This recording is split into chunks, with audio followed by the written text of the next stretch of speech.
Okay, guys, I'm Kelly from Why I Killed You TV. We are about to start talking about Karmelo Anthony. I found some very disturbing videos on YouTube. Not all of it do I agree with. And guys, I'm going to give you a phone number where you guys can call in. And if you have any questions, you want to make any comments, guys, you can go ahead and do that. Let's check this audio, guys, before we get started here. We're going to be here for a couple of hours. Let me check my audio, and then we're going to start this sucker off. Testing 1, 2, 3.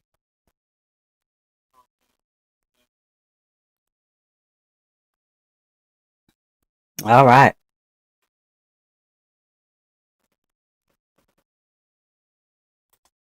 Go ahead and make sure that you like, comment, share, and subscribe to this mofo right here, Kelly from Why I Killed You TV.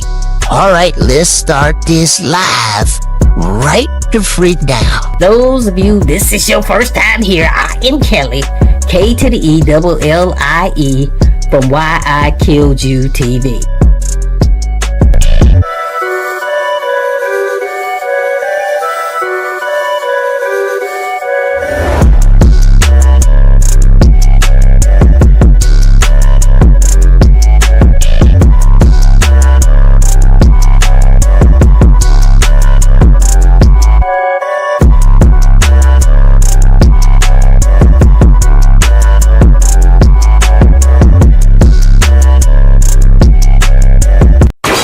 So guys, all right, guys, at this point, welcome.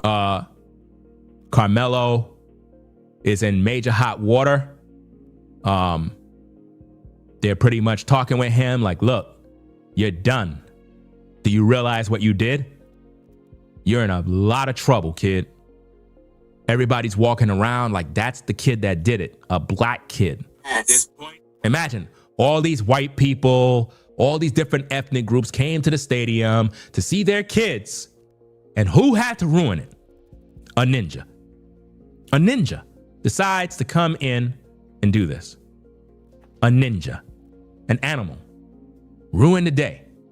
Everything this is sad. This is sad. And people get mad at me because I say ninja. And I don't care what you feel.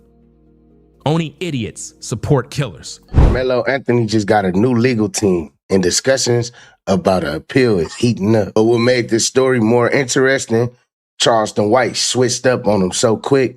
He publicly associated himself with Karmelo Anthony and his family, and since then, he's criticized them, distanced himself, and even released the felon shirts, which sparked major backlash online. Some people even say he turned on the family, while others argue he was never really on their side to begin with.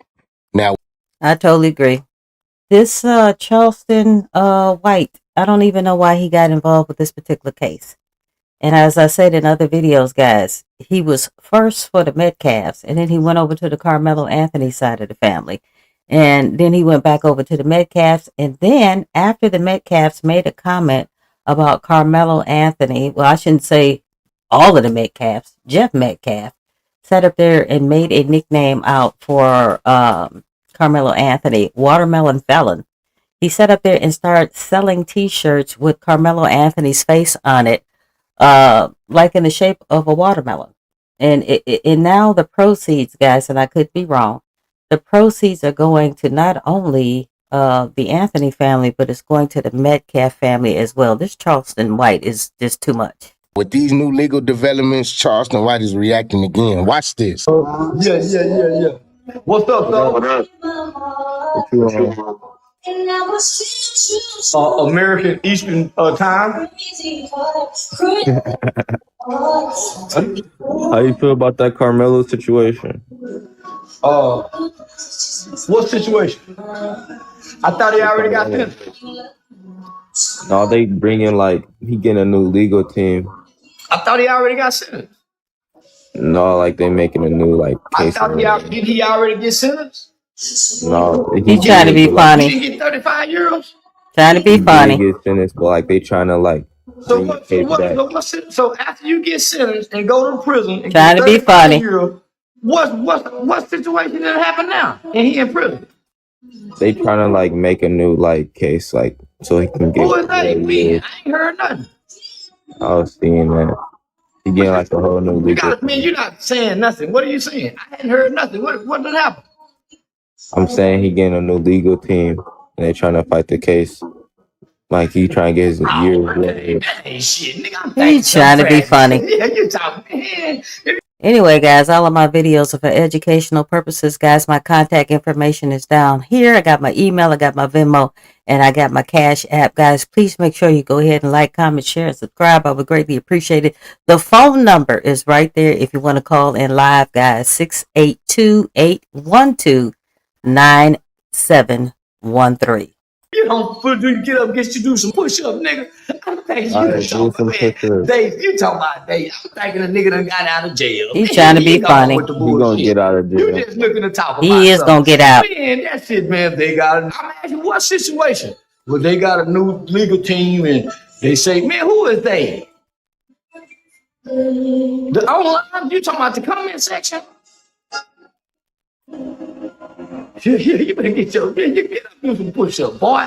Man, I'm thinking, nigga got 35 years. He done come home already. 35 Trying to be funny. The new situation. What new situation? It's the same old. Boy got 35. It's hard to undo that. Once you get sentenced by a jury of your peers, hard to undo that one. And so it was a jury of his peers. Is that what he's saying? Okay, you see what I'm saying? Trying to be funny. He was even on social media talking about there was not one black juror. Okay, trying to be funny. The act of God to come in and say your motherfucking ass. 1 million people in Collin County and y'all couldn't find one be on the jury? Thank you. That's crazy, bro. No black people on the jury. What have that ever? I don't even think they've ever had an all jury in Atlanta or DC or Baltimore. Exactly. Smack water in the building, man. Yeah. Once again. Yeah. Back, man. Y'all, all of y'all rented my Airbnb out my house. Oh, yeah? That's how you feel? I took the blue collar pop culture. It's a team effort. Yeah, it's a team effort. Like y'all set it up and I knocked it out. Boy, I'm to right over the plate. Yeah, already. So underhand. Yeah. Hey, so we gonna throw this right under the plate. You know, when it comes to culture, anything black, you know, we got to get your way in. So we got Karmelo Anthony situation out here. We had the kid stab a kid through the tent, went to trial. And I just found out. I did not know that they had court on Saturday. That's weird. 9 to 5. That's weird. Crazy work. That's what I ain't never heard of, bro. That's some different. And then the next day they had it shipped off to the penitentiary. That's crazy. Like what it made me do, because I'm from Houston. We run the chain. Why they do everything so fast in this particular case? The trial was fast. No black jurors, not one whatsoever. And then they did the verdict. It only took them 3 hours. 35 years for this boy who never had anything on his record before. Okay? This is crazy. The catching chain. We run the chain 5 days a week, Monday through Friday. For those that don't understand what that means, what does catching chain mean? Catching chain mean we got Lala in the house. Lala, go harder. Appreciate you being on here. Leaving the county, going to the penitentiary. Okay, Lala, you didn't get a notification because guess what? I just made up my mind at the last minute I was going to be on here. Guys, I work night shift. I'm trying to do what I'm trying to do. Okay, so I apologize. You didn't get a notification. So the less in Houston, it's at least the less I ever waited to catch chain to go to and I didn't been 5 times. This ain't no glorification or nothing. It's public knowledge. Like 2 months and 2 weeks, probably the quickest I ever caught chain. So I had to Google like what the because I know he was in Frisco. They say he was in Collin County. It's 1.03 million people in Collin County. I looked up how many people they county house. They county house like what did it say? Like 1,000. It's because our shit was like 8 times because Harris County housed like over 10,000. house like 1,200 or something. Because I'm just trying to do the math because I'm like, I've never heard of anybody catching chain the next day. That is unheard of. But if it's a small county and they don't got a lot of going to the penitentiary, I can understand how the chain could just come that day. And if he the only going, now that's the question I have more than anything. Is he the only that's went to the penitentiary that day? Or was other on chain with him, or was it? We got E-Nice 0235 up in the camp as well. Thank you so much. Especially because what I really think, they trying to set the little youngster up. I think they trying, because they say that the white boy uncle is a warden at a penitentiary in Huntsville. It's 5 units in Huntsville. It's Wynn, it's the Walls, it's Bird, it's Holiday, and I want to say Estelle. I could be wrong on that. Don't quote me on that one. But it's 5 different units in Huntsville, and they say they was the uncle was trying to get him shipped to the fix. Good morning, everybody. E-Nice, what you got for me? Guys, make sure you go ahead, like, comment, share, and subscribe. I greatly appreciate it. If you want to get on the mic, guys, the number is 682-812-9713. Just like the jury, the fix is in with this young man. Texas is a race. 1 million people in Collin County, and y'all couldn't find one to be on the jury. There you go. That's crazy, bro. One. That is crazy. Have that ever? I don't even think they've ever had an all jury in Atlanta or DC or Baltimore. I looked it up and it said it happened, but I asked them like, has it? And I said when, and they wouldn't tell me anything. So I'm like, yeah, ChatGPT. They said it's happened before, but they would give me. If you can't be specific, you could tell me. You could piss on my leg and say it's raining. Right, fact. You know what I'm saying? If you can't give me an exact instance, and so we can go and verify that. You know what I'm saying? Let's slow roll it real quick. So I want to go through it, right? So first and foremost, just the charge itself, murder. Should he have even been up for murder, knowing that these are kids? The situation, I know. I think it's clear cut self defense. True that. You know, they said I've been seeing a whole bunch of. They said he was in the tent because some other little white boy, his homeboy, called him into the tent. And then when the 2 white boy brothers came in, say his friend didn't say anything. Instead, he went to filming it.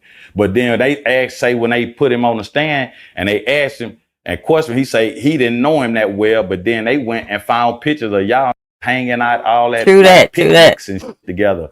You know what I'm saying? But how well you know it? You knew him well enough to invite him in the tent. You know him well enough to be able to tell the other white, say he with me, or was it the pressure of your whiteness caved, your humanity? Like it's a lot of. He's talking about Eddie.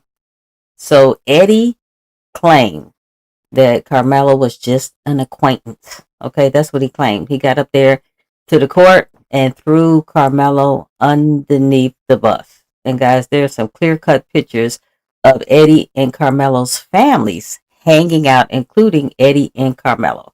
Okay, so he acted like he was just an acquaintance, guys. And you know what? I sort of kind of do not blame Eddie in a way. And a lot of those boys who got up there and, they were scared, guys. They still have to deal with that other crazy-ass brother that's left, that stupid-ass Hunter. And they also have to deal with Jeff Metcalf. And I'm sure they all live in the same neighborhood. Different things at play right now. But Eddie need to go to prison for perjury. That's what he need to do. And I'm hoping that's what's coming down the pike. In society, like humanity is on trial. Do you think he should have took the stand? Yes. Karmelo Anthony. He took the stand? No, he didn't. Like they didn't let him take the stand. Well, shit. Me personally, I would take the stand in my defense because I'm gonna tell you exactly what happened, right? Yeah. Now I can't speak for that young man. He young. Who's to say he's, because them ass prosecutors gonna try to they try to, but tripping me up if I'm just telling you the truth. Have you ever took the stand in one of your cases or anything? Nah, I copped out on all my shit. Right. The majority of my shit, I was straight guilty. Like, but hold on. But be guilty and still fight. Yeah. Like ASAP. Well, my shit wasn't worth fighting. I sold dope to the laws. Oh, you know what I'm saying? Oh, okay. For the I sold dope to the law. So it's just give me some time I could do and let me take my back to my cell, my nigga. You know what I'm saying?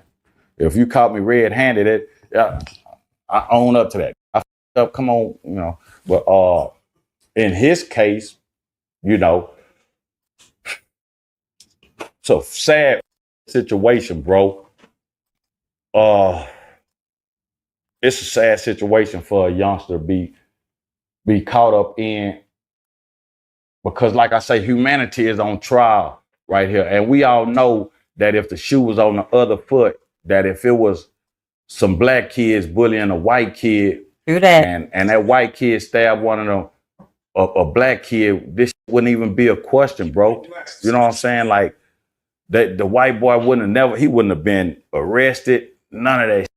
You know what I'm saying? I don't even think it would even get coverage like this is getting coverage, because they would just sweep the shit under the rug, because it would be nothing. You know what I'm saying? True that. What would you tell your son if you were Karmelo Anthony in the situation? What would you tell him to do in that situation? A big white boy comes and pushes you. What do you tell him to do? Shit, fight. Right. Get that up off by any means necessary. There you go. Was he out of line for bringing a knife to the event? This Texas is a motherfucker out of line. We open carry is a out of line for walking around with a gun on their hip. True that. At a school function though. That's. I'm just asking. Obviously, he needed to. As we can see, he needed to establish out of as we can see. That's why he brought the. He know where he was at in his surroundings, and he, you know, they say, what's the name? Karmelo Anthony was light in the booty. Okay? He was light in the booty. 5'8", 140 pounds. I've said this in other videos, guys. You cannot tell me that he purposely bought that knife to that track meet to unalive one of those twins. No, I believe he always carried that knife. That's what people do who are light in the booty, like myself. Yes, if I had a child that was light in the booty, I'm going to tell them, yeah, bring something to defend yourself. Okay? I'm not going to be sitting up here at the bedside of my child who's about to die because he got jumped on by 6'1", 220-pound bullies apiece. That's not going to happen. Frisco is a racist little pocket. That's what they say. I ain't never been there. I wouldn't, yeah, I don't have a reason to have to go there. But they say it's a racist little pocket of former sundown town type. Yeah. Is what I don't know. But, you know, anything, whole Texas is a sundown state. Nigga, don't, at one point in time, nigga, don't let me catch you outside of, you know, this the South. I love that they're doing interviews. I want them to keep talking, man. Keep telling us, keep giving us context, guys. We love context. Let's play the interview. And this is Brandon Wynn on T. Diddy's panel. Remember, Brandon Wynn put out the misinformation saying Karmelo sent texts saying that he wanted to stab somebody. And Brandon Wynn did confirm this on this TikTok. So I just want everybody to know that Brandon Wynn did confirm. He said, I was speaking from my truth, right? But let's hear about Megan talk about the Canes incident. Listen closely to how she describes it, right? And we know that the boys said their hands were bisexual and that they called somebody a fat bitch. What Let's the hell? see what she says. I mean, your hands are bisexual, meaning that you will beat up a woman just as quick as you would beat up a man. Okay, these are the type of bully ass men, potential men that you're raising. Okay, this is the mother, the Metcalf mother, Megan Metcalf, talking about her sons. And somebody wants to know if you know anything about the cheerleader email. Thank you, Lala. I appreciate you. We kind of talked to Brandon about it a little bit. He didn't go into too much detail because of and he just said like kids were disciplined, and that's yeah. So the incident was that we had played Frisco Liberty that night and lost, and we should have beat them because they hadn't won a game in like 3 years. So, the whole football team was frustrated and upset. And Austin and Hunter were physically upset even at the game. Like, they got in trouble from the coaches because, like, Austin threw his helmet. Hunter was the one who's kind of more of like he would get more upset about things.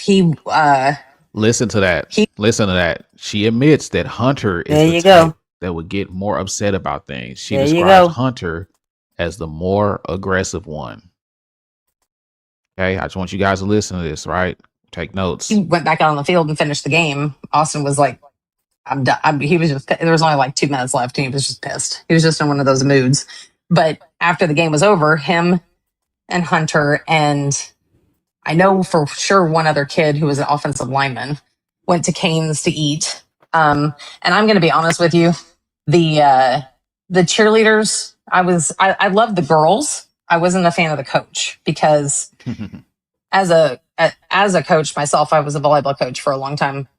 You want to encourage your kids to encourage the other teams and all those kind of things. And I felt like our cheerleaders She did it as a cheer coach. She's a Thank you, Flying High, and I totally agree with you. Flying High says she was about to say he's more like a bully, but she caught herself.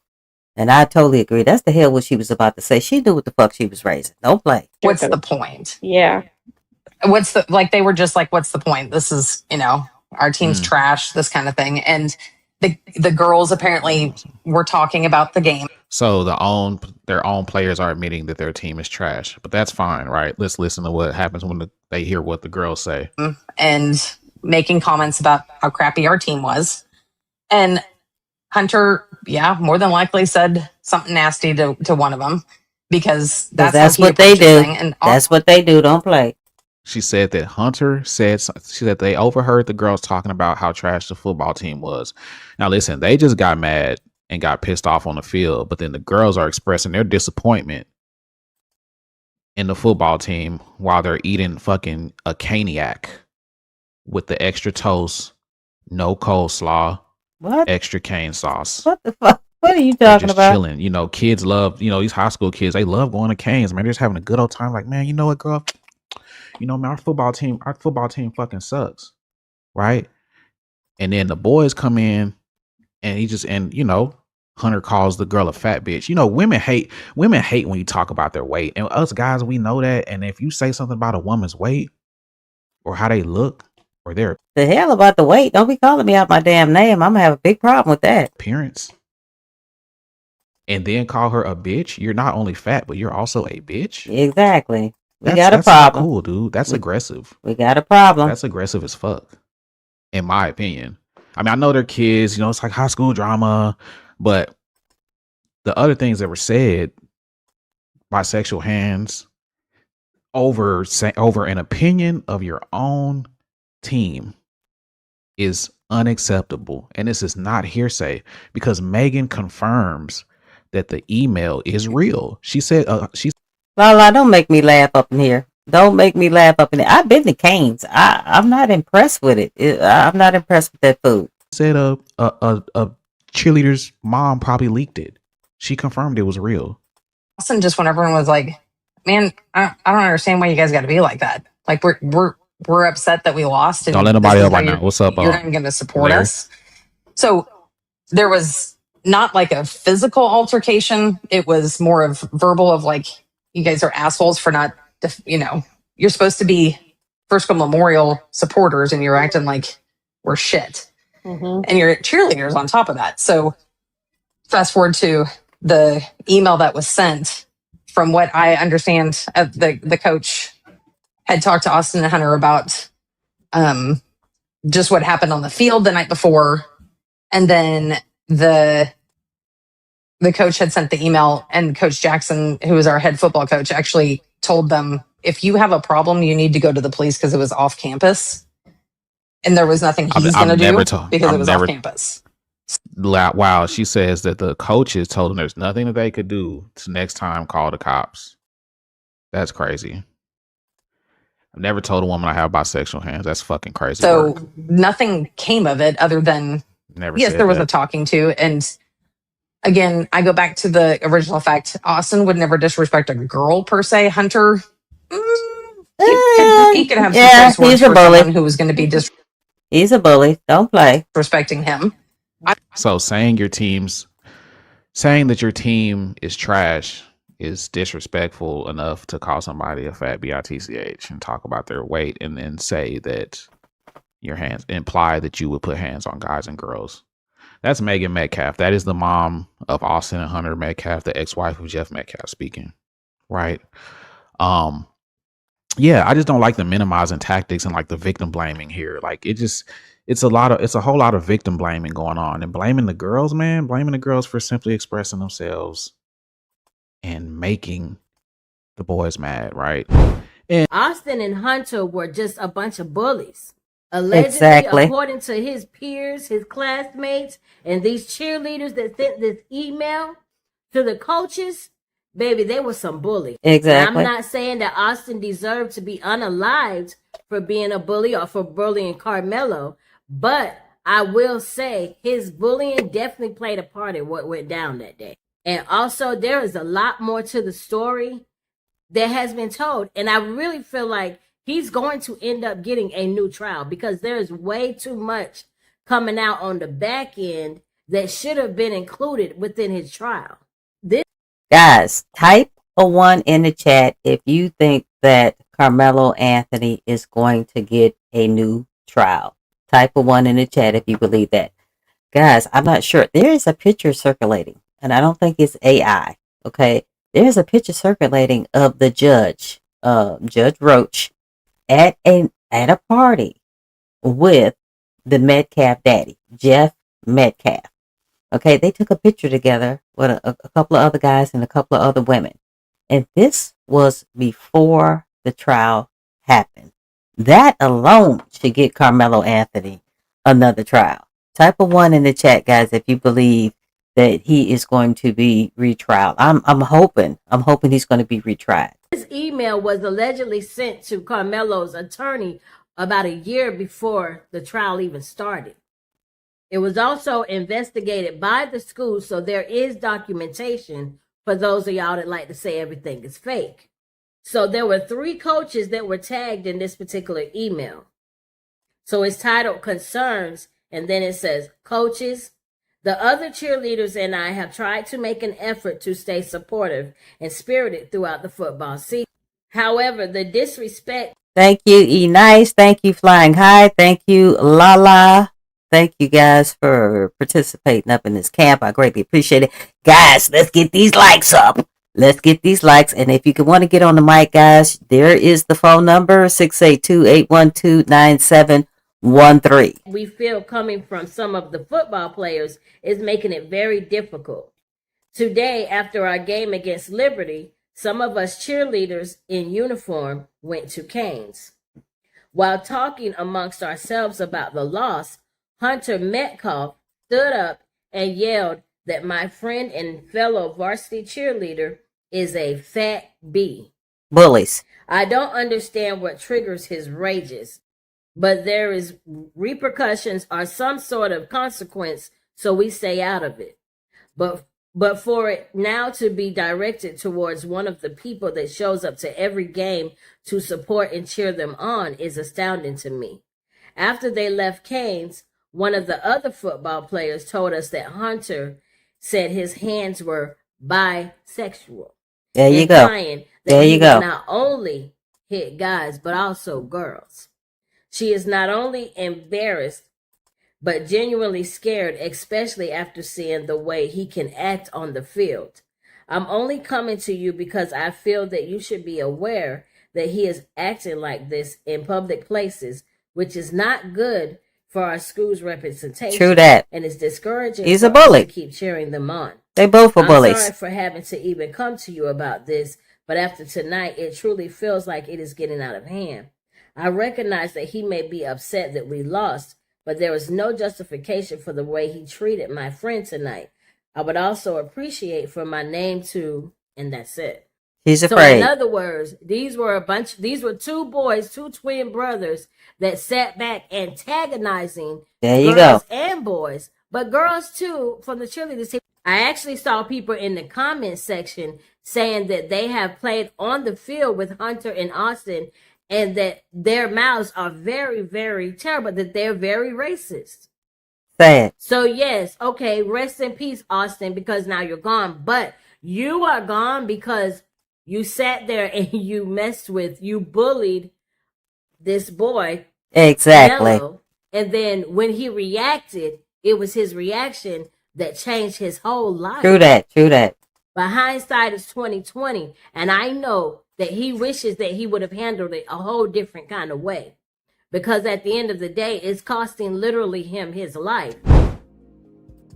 Karmelo is a killer. Okay, guys, we're going to get into this video. I do not agree with a lot of this stuff this guy is saying. This is Ringo. He has his own YouTube channel, very successful YouTube channel. I used to like watching his stuff. I'm not here trying to down him, guys. I want to show you the pros and the cons. I just don't want to sit up here and talk about how I feel about this whole case. Guys, this shit is about to get real strange up in this camp. Check it out. And Rabbit and the black community hold this animal accountable. He's going to go over the entire video, guys, so hold on tight. They are saying to free Karmelo. So what I want you guys to think about during this live is truth. So now, what I want to do is I want to show you something. This right here is a photo from one of the exhibits of the information that was showed to the jury. You see the ambulance, you see the tent. Now the tent was in the upper portion of the bleachers. They put it down there because it was raining. Austin's body was brought to the bottom part where you see those folks basically taking care of business, working on him. At this moment, Karmelo ran like a coward after killing a young man. The black community don't care. First of all, in my opinion, because I was not there, in my opinion, it looks like he was running towards the coaches to let the coach know what he had did. And when he got to the coach and when he got to the police, he sat up there and said, I didn't, and I'm paraphrasing, guys.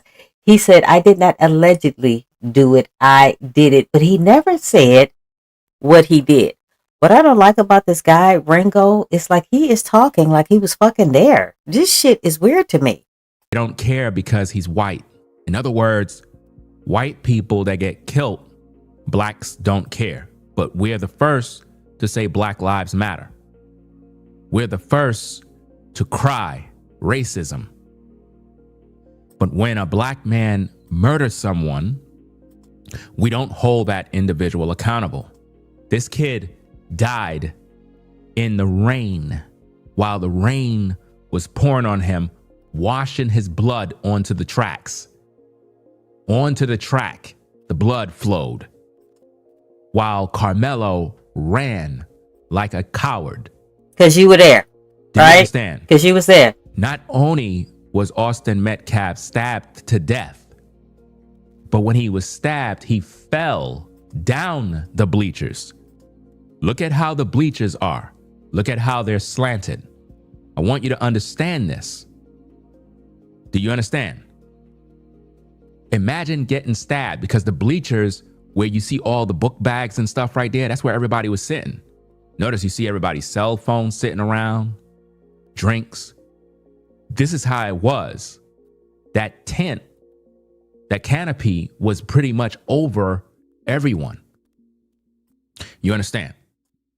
So when you have YouTubers claiming that, oh, they were all fighting, they were all beating up Karmelo, all of that is a lie. At no point in any police record will you find Karmelo saying I was jumped by a multitude of men. Now, I will say, when Karmelo went to the police and on the police officer and that body cam, he said, and I'm paraphrasing, I told him, and I'm paraphrasing, guys, to keep his hands off of me. He put his hands on me. He didn't say they put their hands on me. He said he put his hands on me. And that is making me think, I don't know, was he jumped or not? But guys, there was a whole lot of damn commotion underneath that tent. However, the video footage is blurry. What I don't like what Ringo is doing, he's acting like his ass was there. I don't understand this conversation. All of these things are lies that YouTubers publish in order to get a check. They don't care about life or death. They care about money. Ringo TV is the only platform on social media that's airing out the truth, breaking it down for the people so they can understand the real. Austin Metcalf was stabbed to death. A kid that had his whole life ahead of him. A kid that was an athlete. And for whatever reason, So E-Nice is saying it seems like it was only one person swinging on Karmelo. Guys, the shit was blurry. I couldn't tell what was going on, but I could tell it was some commotion. he asked Karmelo to leave because that is He asked Karmelo to leave. And who in thy double fuck are you to ask him to do anything? You were 17, he was 17. If you had an issue with his ass being there, guess what? Go get a damn coach. team's area. And he asked them to leave. And many witnesses testified this in court. And for some reason, the black community still don't accept that. I don't. Instead, they're making excuses for a killer. And this is sad. As you can see, they are working on Austin Metcalf, but notice the canopy thing is at the top. Thank you, McLotto. McLotto said, oh Lord, not dumb Ringo TV. You see that? That was the team's area. All the people that were there were a team. Karmelo did not belong there. When someone asks you to leave an area where a team reside, the logical thing to do as a man is to leave.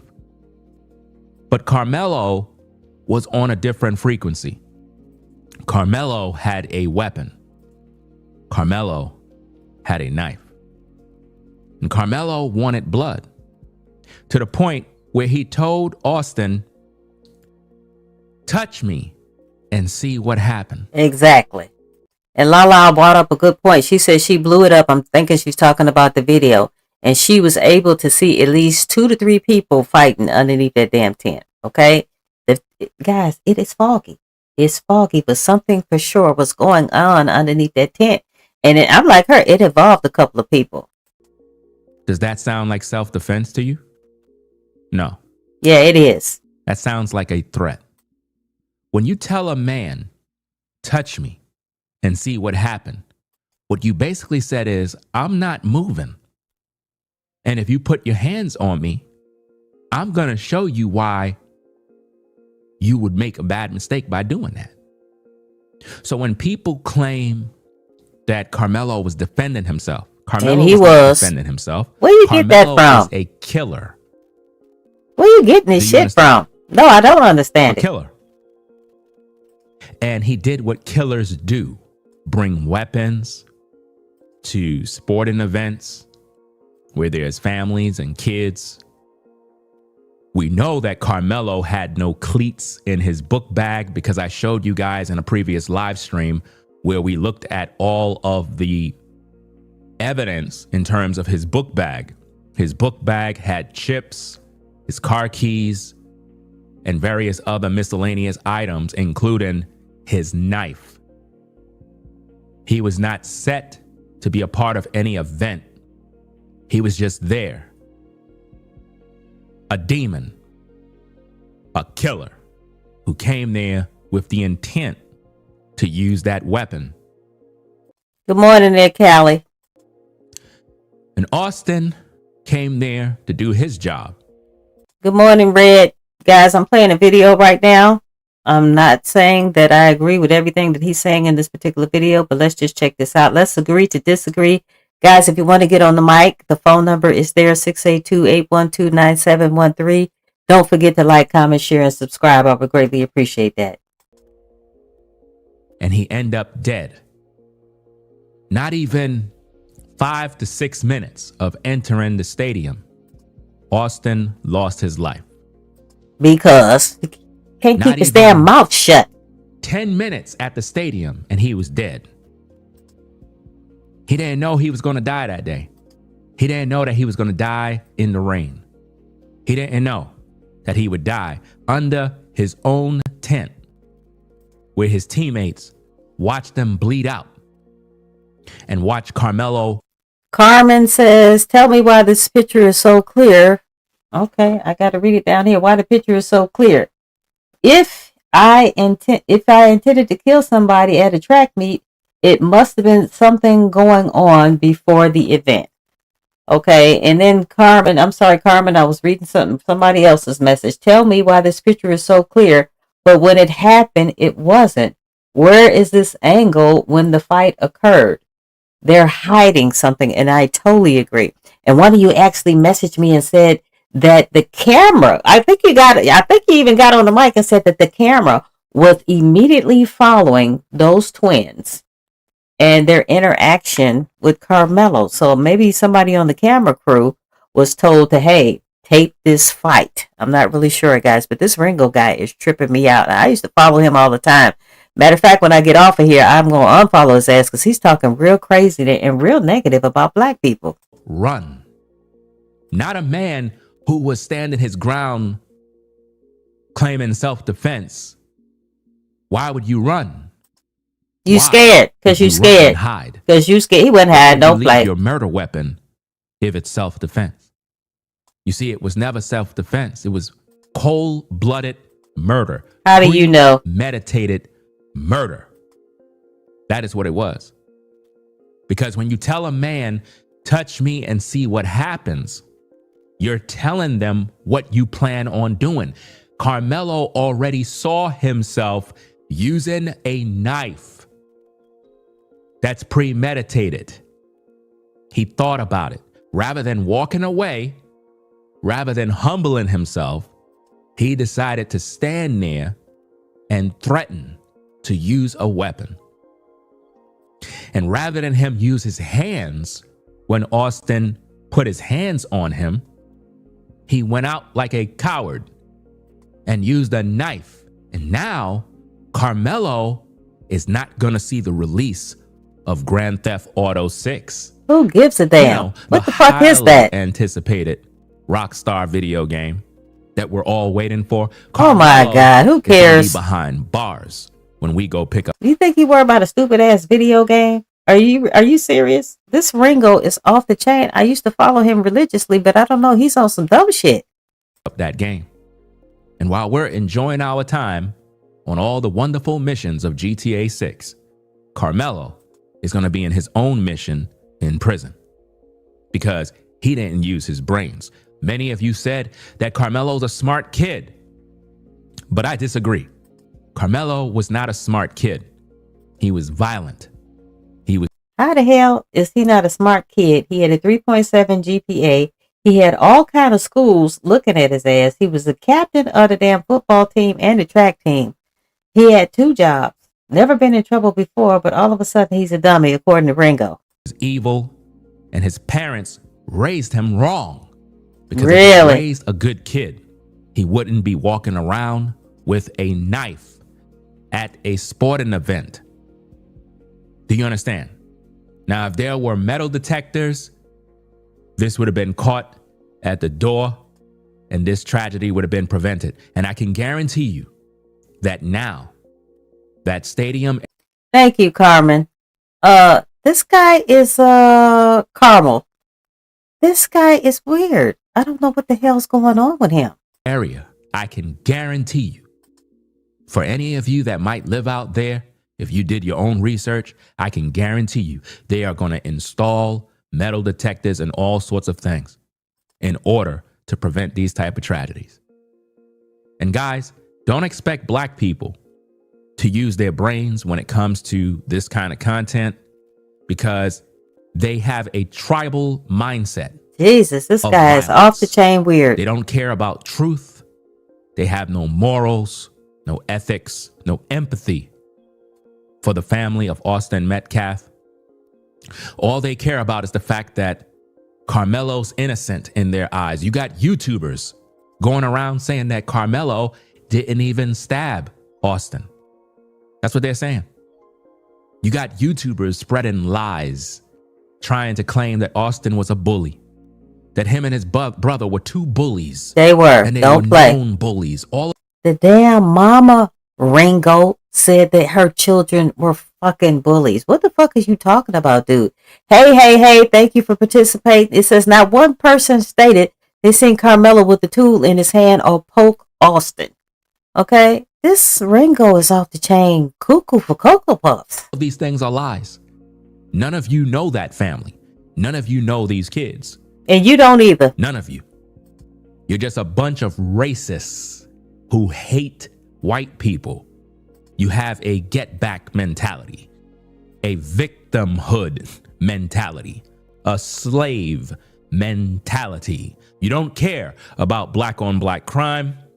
You don't care about the drugs that are in your communities, the gangs. You don't care about that. None of you hypocrites would come outside and face the gang violence in your own community. You would never speak about the thugs that kill innocent people.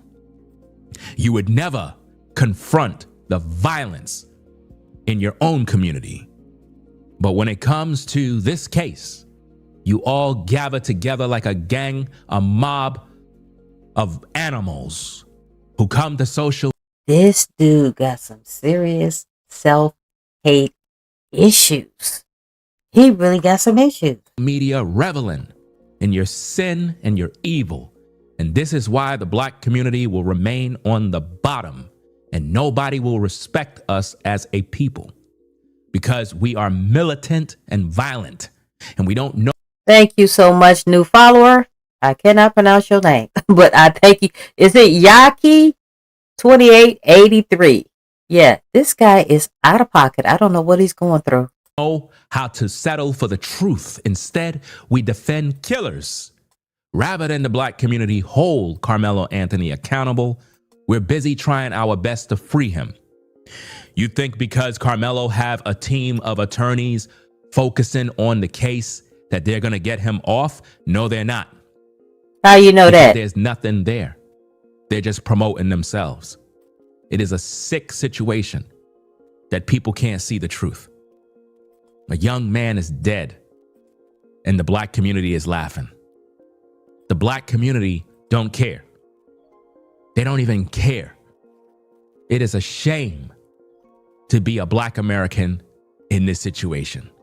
That I got to come to social media to make sense of a situation that is so easy to understand.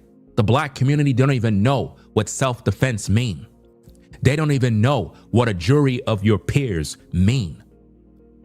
If Karmelo Anthony murdered your son, would you be fighting for him? Would you be claiming that he was in the right to kill your son? If you're black, if you're a black mother, a black father, and Karmelo stabbed your son to death because your son asked him to leave a tent and decided to put his hands on your son, would you side with Karmelo and say Karmelo did the right thing to kill your fucking son? Would you? Let's call a thing a thing. The reason why, and I've said this in other videos, the reason why Austin is unalive to this very day, because he couldn't keep his motherfucking mouth shut. I don't know who the fuck he thought he was, that he can tell Karmelo to leave. You told him forcefully several times to leave, okay? And then you put your motherfucking hands on him. Who the fuck was you? That's why you unalive to this very day. May your ass rest in peace, but that's why you are unalive to this very fucking day. Who the fuck you thought you was, okay? You had been used to bullying people, you and your brother, for years. But guess what? You ran up on the wrong one. Side with Karmelo? I don't think you would. I don't think you would side with Karmelo. I think you would want Karmelo to serve time in prison for killing your child. But because the child is white, the black community don't care. What a shame. Thank you, Venting the Truth. I appreciate you participating up in here, guys. Make sure you like, comment, share, and subscribe. The phone number is there, guys, in case somebody want to get up on the mic. 682-812-9713. Guys, let's get these likes up. And this is why people of the other nations don't care about you. And they have a very, very good reason. Because when it comes to justice, we as a people don't know what justice means. We don't.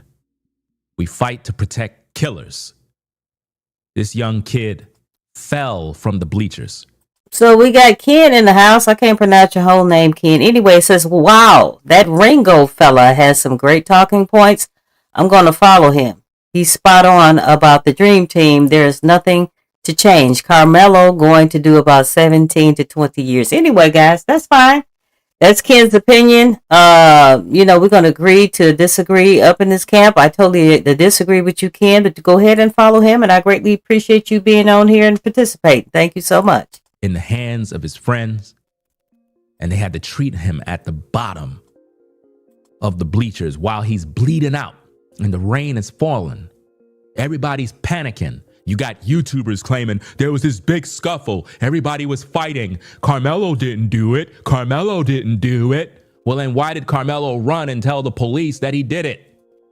Karmelo said... He said he did it. I'm paraphrasing, but he didn't say what he did. Now, there's some rumors and allegations going around here that there's a great possibility that Eddie or somebody by the name of Carson might have stabbed Austin. I'm not really sure. But looking at the video footage, and guys, they're editing shit all day long. They edited in the damn video. Why can't we see the clear damn video? This shit is weird to me. Why are we being presented with this foggy ass shit? And the reason why I know they're hiding something from us, because when that would have happened immediately, guys, they would have been showed this video footage. So they've been holding this video for I don't know how long and editing it. And then they presented this blurry shit to us. Okay. That's why there's so many questions within the black community. Now, I'm going to agree with Ringo on one thing. And I've said this in other videos. Why, for the life of me, when there's black on black crime, we're not out protesting this, that, and the third. However, when somebody of a different color unalives us, then we have an issue with that. Now, I will agree with Ringo on that. This other shit Ringo is talking about is off the chain crazy. It is not alleged. I did it. Then Karmelo said, I told him not to touch me, but he touched me. This is what Karmelo said, guys. He put his hands on me. That's what he said. I told him not to. He put his hands on me. Do you understand? That's Karmelo. That's the cry of guilt. That is the cry this dude is tripping. That is the cry of a young man who murdered someone and realized he made a grave error. Even down to the point where Karmelo asked the officer while in the car, is he going to be all right? Is he going to be all right? Why would a man that is standing his ground claiming self-defense ask an officer if he's going to be all right? Because he's concerned. Okay? He didn't maliciously go to that track team to unalive Austin or his dumbass brother. He is concerned. That's why he's asking, is he going to be all right? He's not some cold-blooded freaking murderer. He had too much to live for. Okay?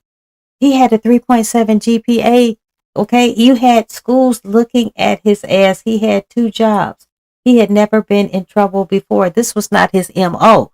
But those Metcalf kids, on the other hand, okay, always suspended, this, that, and the third, and a bunch of damn bullies. Guys, we got a phone call. Let's check out what's going on here. Carla, how are you doing tonight? How you doing, Miss Kelly? All right. Who is this? E-Nice? Yes, ma'am. All right, guys. We got E-Nice in the house. E-Nice, what's going on? Tell us what's up. Ain't nothing. I wanted to say a couple of things to me and you. Did you see the video where the guy was recorded? What guy is that?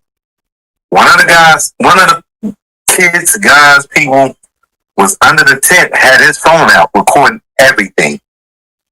Okay, but where's that recording though? That's what I'm trying to figure out. Like, I seen it, and he's outside the tent, so you can see him pointing his phone inside the tent when Austin is running away. I mean, not Austin, when Carmelo's running away. Yeah, look at it. Yeah, but where's that video footage? I would love to see that.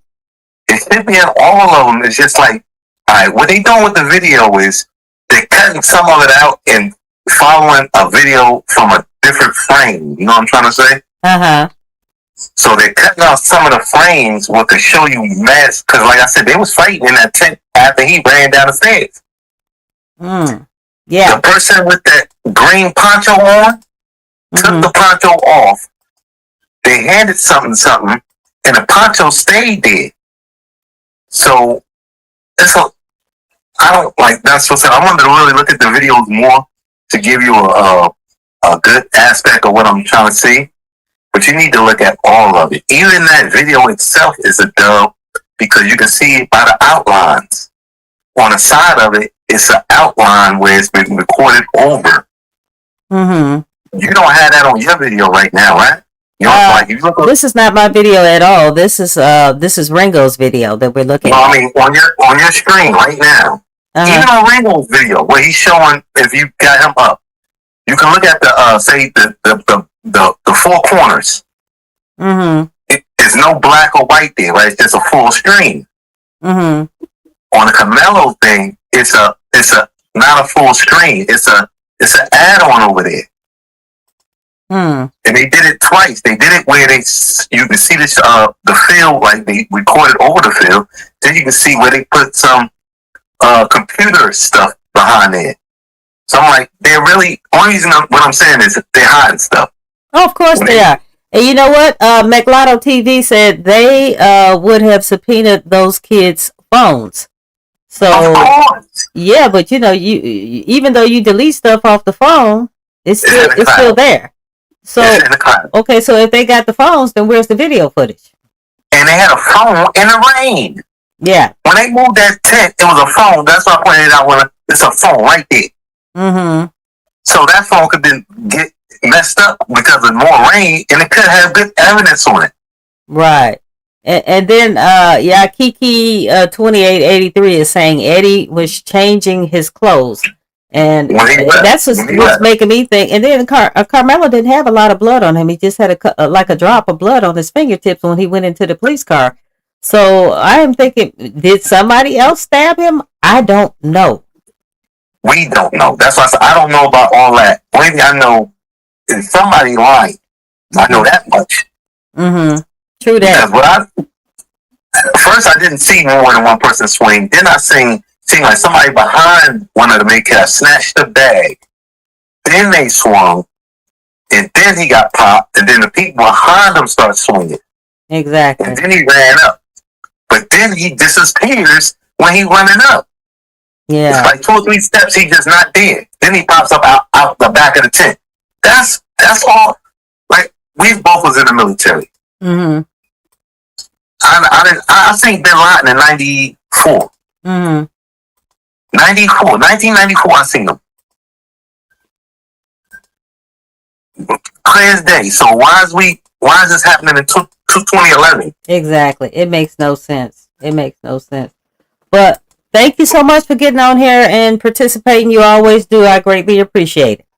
Got love for you, baby girl. Be good. All right. Thank you. Bye-bye. All right, guys. Let's disconnect here. Okay, he disconnected. Anyway, guys, this shit is strange. They are hiding some shit from us. Michelle, thank you so much for getting on here and participating. It says, it looks like the actual stabbing happens after Karmelo Anthony ducked. Okay, thank you guys for participating. Guys, make sure you go ahead and like, comment, share, and subscribe. I would greatly appreciate it, guys. You can get on the mic if you want to, guys. The number is 682-812-9713. Guys, we're going to get on here and agree to disagree up in here. Let's be respectful of everybody's opinion. That is because Karmelo knew that if Austin died, his life will change forever. Of course he does. He At knows no that. point He ain't did dumb. Karmelo tell the cop, hey, I did what I did in self-defense. Nope. That self-defense claim came after the arrest. Once him and his family hooked up with that Alexandra guy, that's when they started to play the card of self-defense, which don't stand.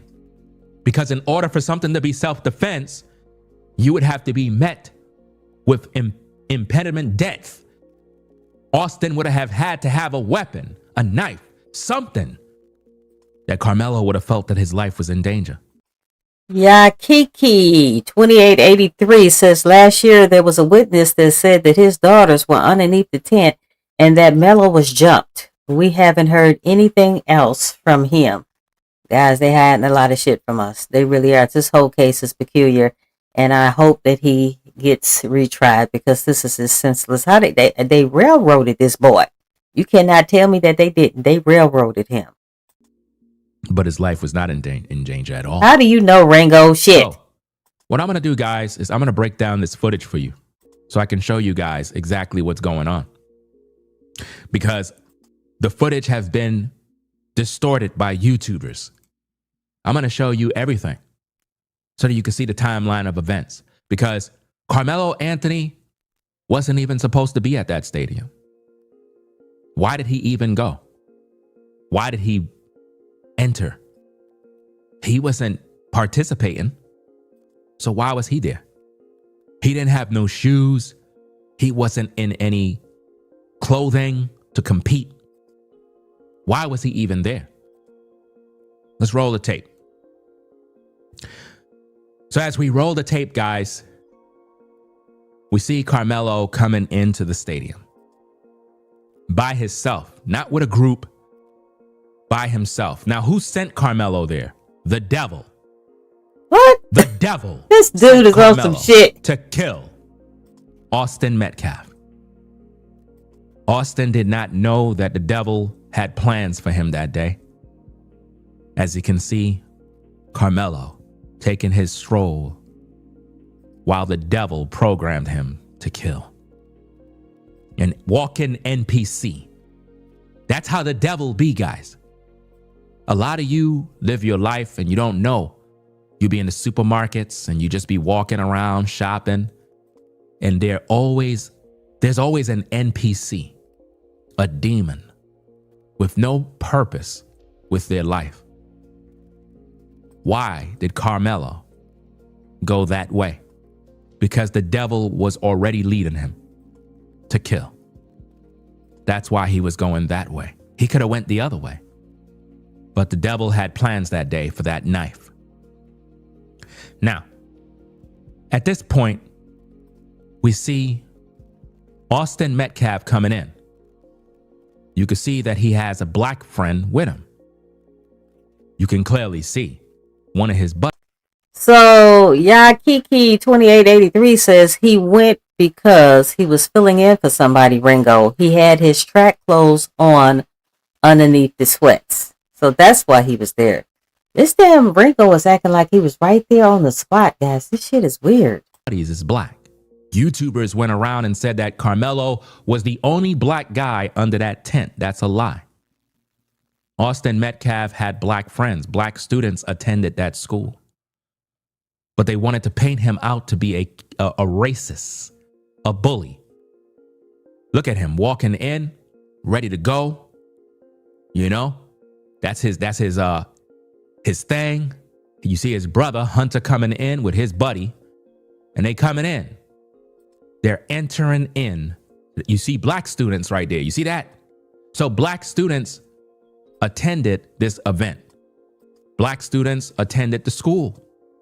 But for some reason, nobody wants to focus on these things. So as they proceed to walk, guys, we see the camera spin again. Notice you have Hunter walking with his buddy. At this point, Austin is in the front with his crew. As the tape play, you can see them moving forward.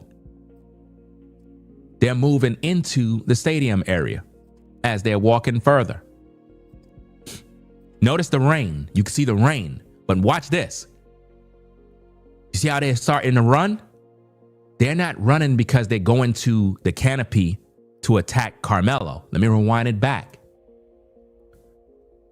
Notice the raindrops, guys. Notice the rain is starting to get heavy. The rain is starting to pick up. And you're going to see the men start to run. Why? Who wants to walk in heavy rain?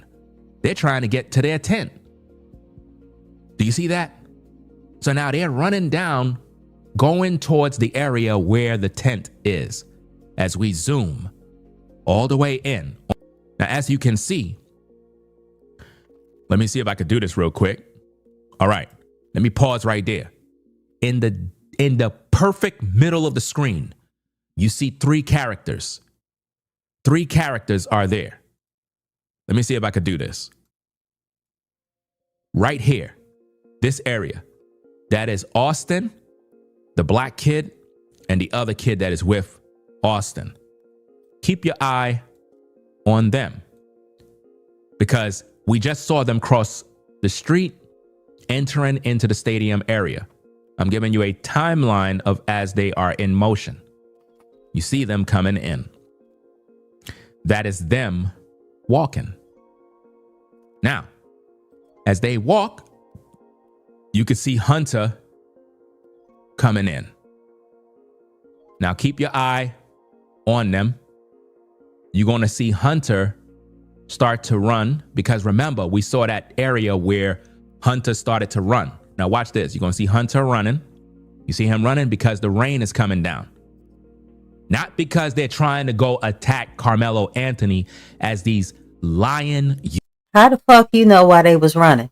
Okay, Michelle, I totally agree with you. That's why they ran up to Karmelo Anthony. How the fuck? I mean, this guy is really like, I don't know. Is he related to Miss Cleo? What the fuck? He act like he was there. Everybody is like, you know, making assumptions. I could only make assumptions. Shit, I wasn't there. But this guy Ringo is acting like he was there on the scene. This shit is odd. YouTubers were putting out. You know? Notice you have demons in the live chat saying, who cares, bro? Do you see the racism, guys? Do you see the hate, the evil? And to have a name called True Talk, you should be ashamed of yourself. Now, as the tape play, guys, you see Austin, his buddies, Hunter, they're all walking to their area because they're trying to get out of the rain, not because they have a mission, because they want to attack Karmelo. No, this is their thing. This is why they're here for. It's their team. It's their day. Now, you see the man going into the tent. You can see him go into the tent and he sits down. Nobody's fighting with Karmelo. No. Thank you so much, Anita. Yeah, this Ringo guy is off the chain. He's acting like he was actually there. This shit is weird. No. Again, we see them coming up, walking to their designated area. This is where they belong. This is their spot, their team. He goes up. Watch, he's on the bleacher. Watch him sit down. Comes in, sits down. The other guys come up. They're finding a space to do their thing. So while the guys are there chilling, talking amongst themselves, they notice Karmelo. And when they notice Karmelo, they're like, wait a minute. He don't belong here. Why is he here? Bro, you don't belong here, dude. What do you mean? I don't gotta go. I'm gonna stay right here. Thank you, Rally. I actually, I was all into Ringo. To tell you the truth, guys, this is new to me. This whole thing, like he was there and hating on black people, this is new to me. Buddy, nah. This is our team. Like, this is where we supposed to be at. You don't supposed to be here, bud. Could you like leave, please? Nah, I don't want to leave. bro, yo, bro, could you leave, man? The man asks you to leave. At this point, everybody's asking him to leave. But he don't want to leave. Because in his mind, he don't have to. Now I'm Okay. Yes. And in his mind, he's correct. He doesn't have to leave. You have a bunch of 17-year-olds telling him to leave. And they're saying it forcefully. Okay? If he leaves at this point, and guys, let's just call a thing a thing. Okay, we on some ego shit now. If he leaves now, everybody is looking at his ass like this motherfucker just got up and left because these two big ass bullies told him to leave. Okay? It's an ego thing. I would have said the same thing. I would have said, who the fuck are you to tell me to leave? Look, your ass need to pay attention to what's going on this track field. Don't turn your ass around here worried about what the fuck I'm doing. The whole thing in a nutshell, them big ass twins should have got a damn coach or should have got an adult to tell him to leave. The whole thing in a nutshell, Eddie asked his ass to come underneath the tent. So what was the damn problem? It was pouring down raining. Why couldn't he sit there for a microsecond? What was the problem? speeding the video up, guys, so you can get to the point where the stabbing took place. Now, keep in mind, all of these students, they're there to have fun, to compete, to watch the competition. Nobody's there with a mindset to kill other than Karmelo Anthony. Oh my God. Carmelo's the And Ringo, you know this for a fact. He came there to unalive somebody. You are talking real cray-cray. only one there with a knife. You don't know that. You don't know that. At this point, the action. I've said this in other videos, guys. And I keep saying knife, and it was a knife. However, it was not considered a weapon in the state of Texas because the length of the blade. You don't know how many other people had that knife. Shit, I work with people. I'm a nurse, guys. I work with people who have knives that look just like that. Okay, they use those type of tools in the emergency room to take people's clothes off. Okay, it's not considered a weapon in the state of Texas. You got people carrying guns, and you worry about a little ass tool. Ringo is acting like, I've said this before, he acting like his ass was right there on the fucking bleachers. Will begin. The team is being frustrated. Karmelo is talking a lot of crap. And at this point, they're like, look, man, you got to go. You can't stay here, bud. You can't. You got to go, man. There's other spots you can chill at. You don't got to chill with us, man. We're not even cool with you. We don't even know you. Keep in mind, Austin don't know Karmelo. Karmelo don't know Austin. You see? None of these people know each other. But YouTubers are going around saying that everybody in the tent was gathered around him and they were all fighting him and they were all beating him up. Let me pause the video.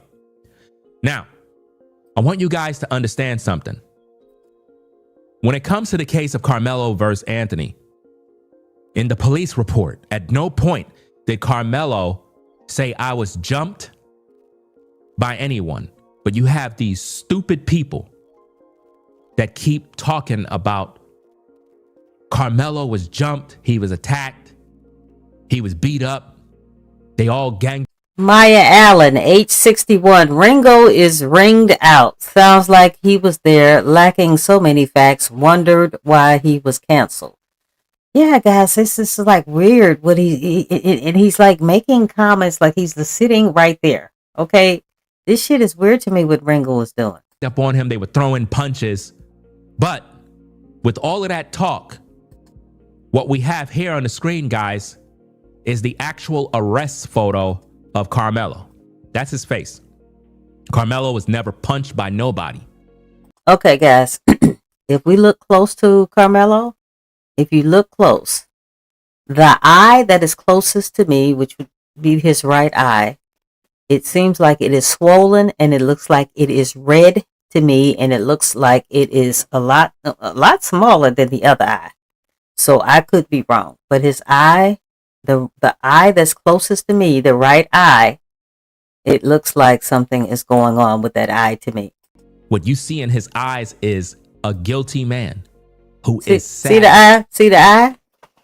Okay. Do you see? It seems like it's swollen underneath his eye. It does. It looks like it's red and it looks like it's smaller. Anyway, I blew the eye up, guys, so you can see what the hell I was looking at. That his whole life is destroyed. And again, Karmelo will not be around for the release of Grand Theft Auto 6. Are you fucking kidding me? You think he's worried about a motherfucking video game up in prison? Ringo, what are you smoking, dude? Shout out to the person who pointed that out in my live stream. I literally bust out laughing because it's true. To murder someone and miss the release of GTA 6 is horrific, to say the least, for us gamers. Ringo? And Karmelo will be behind bars forever. Because at this point, I don't see him ever leaving prison. Because to be there for 35 years, he will have to join a gang. He will have to commit violence. And being that he already tastes blood and know what it's like to stab somebody, he will be recruited in a gang to execute stabbings in prisons. So as you look at his face, Karmelo have no cuts, no abrasions, no bruising, nothing. Karmelo was never touched.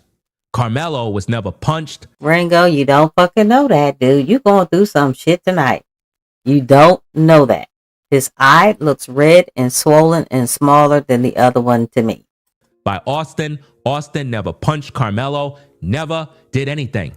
He was pushed in an attempt to make him leave the canopy area. And what did Karmelo do? Karmelo said, touch me and see what happens. Does that sound like a man that was fearing for his life? On The View, you had some woman, I don't know her name, but you talking about Sonny. He's talking about Sonny. Karmelo. We're going to do a video about that. Talking about, Sonny. Karmelo weighed a little bit of weight and Austin had 200 pounds.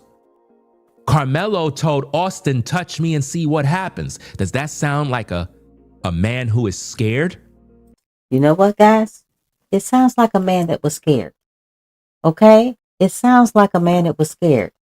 Okay? He was verbalizing to him. Probably getting loud with him. They cursing back and forth. Guys, I have done this shit before. And the whole time when I'm arguing with somebody, and I'm very loud and I'm very vocal. I'm a small frame person, just like Karmelo. I have gotten in arguments with other people, and sometimes you gotta let these motherfuckers know I'm not fucking around with you. Okay, don't let my size fool your motherfucking ass. Okay, so yeah, when he said touch me, evidently, guys, and I'm paraphrasing, he said fuck around and you about to find out. I would have said the same thing. The whole time your motherfucking heart is beating inside your chest that these motherfuckers will go away. So yeah, he was scared. I think he was selling some wolf tickets. He was selling some wolf tickets because he knew what he had in that motherfucking bag. Okay, I do the same thing, guys. Guys, I'm retired military, guys. I'm a small frame woman. I got weapons in my home. I got weapons in my car, and you can tell in my tone if I'm close to my motherfucking weapon. Okay, now I might be a little bit humble if I'm not near my shit, but if I'm near my shit, I'm gonna get vocal. When I'm finished with your ass, you gonna think I'm 6'1", 220 pounds. No, I don't have to leave. Go get a motherfucking adult and have that adult tell me to leave. Who the fuck you supposed to be? Does that sound like a man who is afraid of his life? No, he wasn't afraid. But notice, guys, the scoffers that are in the live chat. I don't think you guys. You know what? E-Nice brought up this scholarship that the Metcalfs evidently gave to a friend of Austin Metcalf. This guy was African American. His name is Kayvon Jackson. Okay? If this was my child, there is no way in hell I would have let my child accept that damn scholarship from the Metcalfs, knowing that Jeff Metcalf sat up there and nicknamed Karmelo Anthony Watermelon Felon. There's no way. I could not accept that whatsoever. Okay? These Metcalfs, guys, they were racist. They were bullies, and they don't know when to keep their damn mouth shut. Okay? Jeff Metcalf was raising some bullies. This is the reason. Jeff Metcalf himself was a bully. This is the reason why Austin is unalive to this very damn day. understand what Karmelo Anthony is going to endure in prison. Karmelo is going to be Jello in prison. Do you understand that? He's done. And Michelle just brought up a good point. If they grabbed his bag, how did Karmelo get the bag back? I'm not really sure how that worked, but they did. That's another thing. You grabbing on my bag, you pulling on me, you talking forceful to me. Y'all outweigh me. You're taller than I am. I'm 5'8", you 6'1". It's two of y'all, 220 pounds. I'm 140 pounds. At what point does this become self-defense? I don't get it. He's going to have to fight to stay alive in prison because not even black people will protect him in prison. Now, when it comes to the tape, let's get back to that. Let me make this thing smaller again because clearly Karmelo was not jumped by no one. Karmelo is going to be a bitch in prison. Try to free that. Karmelo is going to get his just due in prison for his acts of murder. That's why they send people to prison, so that they can suffer the consequences. And it's sad that the black community is defending a killer, but if Karmelo killed your brother, would you say free Karmelo? To all of you racist blacks and you hateful white. See, this is the thing that Ringo is doing. You can't sit here and talk about if he did something to my brother. Fuck yeah. My brother has been wrong plenty of damn times.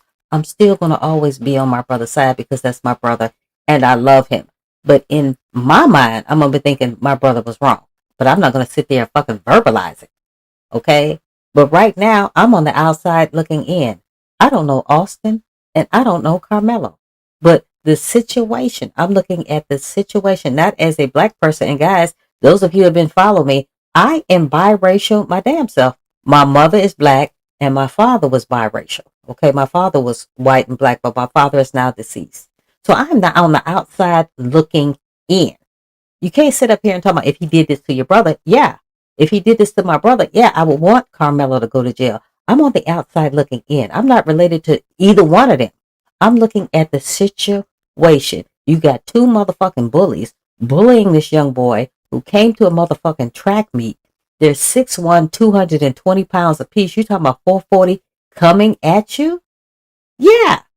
Yes. This is self-defense, guys, in my opinion. I wasn't fucking there. Like Ringo, I don't know, Ringo seems to think that he was there in his fucking mind. But no. No, he don't. 35 years? Fuck no. Who side with Karmelo. If Karmelo killed your mother and stabbed her in the heart, would you be saying free Karmelo? See, there you go. Talking about something different, dude. Because your mother pushed Karmelo, would you be defending Karmelo, saying free Karmelo? If Karmelo did something to my mother, guess what? We're going to be going to a funeral, okay? Because Karmelo is going to be DEAD. Okay, that's what's about to happen. But he's going off on a different tangent because we're not even talking about that. We're not talking about my family. We're talking about two 17-year-olds who got into it at a track meet. One, because you got a set of twins who don't know how to mind their motherfucking business. That's what we're talking about. We ain't talking about my mother. We ain't talking about my brother. We ain't talking about my grandmother. Okay, that is the motherfucking problem. We're talking about two people. I don't know. Two people. He don't know. We're looking at the fucking situation. And in my opinion, it was self-defense. Guys, put a 1 in the chat if you think it was self-defense. But if you don't think it was self-defense, go ahead and put a 2 in the chat. Put a 1 in the chat if you think it was self-defense. But if you don't think it was self-defense, guys, put a 2 in the chat. Guys, let's agree to disagree up in this camp. Let's finish listening to this crazy motherfucker right here. Hold on, guys. We got a caller. Caller, how are you today? I'm okay, Kelly. How you doing? Good. How are you? Who's calling? This is James Harlem. Okay. How you doing, James? Where you calling from? I'm calling from New York. I was listening to the video, and I seen in the comments where it was said that this is a great case study in coonery, well, psychopathic. It's amazing that a black person could be so soulless. This dude is definitely a demonic person because we talk about Ringo. Absolutely. Okay, go ahead. This is a demonic person. Because apparently he knows the truth. He's seen the actual video. He knows everything that happened, but still he's trying to convince. He's trying to, I think, substantiate to white people who are also oblivious to the truth, trying to substantiate that Austin was somehow not that wrong and that he didn't deserve to die, negating the fact that if anybody tries to jump him, anybody's 2, 3, or even if one person who's larger than them try to hurt them, they're going to do what they got to do to defend themselves, including stabbing, gouging out eyes. You're going to do anything you want to get somebody who's aggressive, trying to be aggressive towards you and who's larger than you, and you don't know their intent, except that they are trying to hurt you. Now, what degree they're trying to hurt you, I don't think you should wait around and try to find out. True that. I totally agree with you. Because we might be going to Karmelo's funeral if he hadn't done what he did. Well, apparently, I'm sorry, go ahead. No, I'm listening to you. No, I was going to say apparently it was a strong possibility because we seen objects being thrown away by other people. So there was a lot going on under that tip that they know because the courts seen the actual footage that the school was allowing people to see, and it was a clear version. But because it doesn't fit their narrative, true that. For black people being aggressive and violent, they just didn't want to show the true color of those individuals that day, and they just doing anything in their power, which is an evil power, to try to hide the fact that this dude was wrong and he died because of his and his friends or whatever they had going on. Karmelo was innocent. He was just sitting down waiting for his set. Exactly. So tell me this. Do you think Karmelo packed that tool on purpose before he went to the track meet?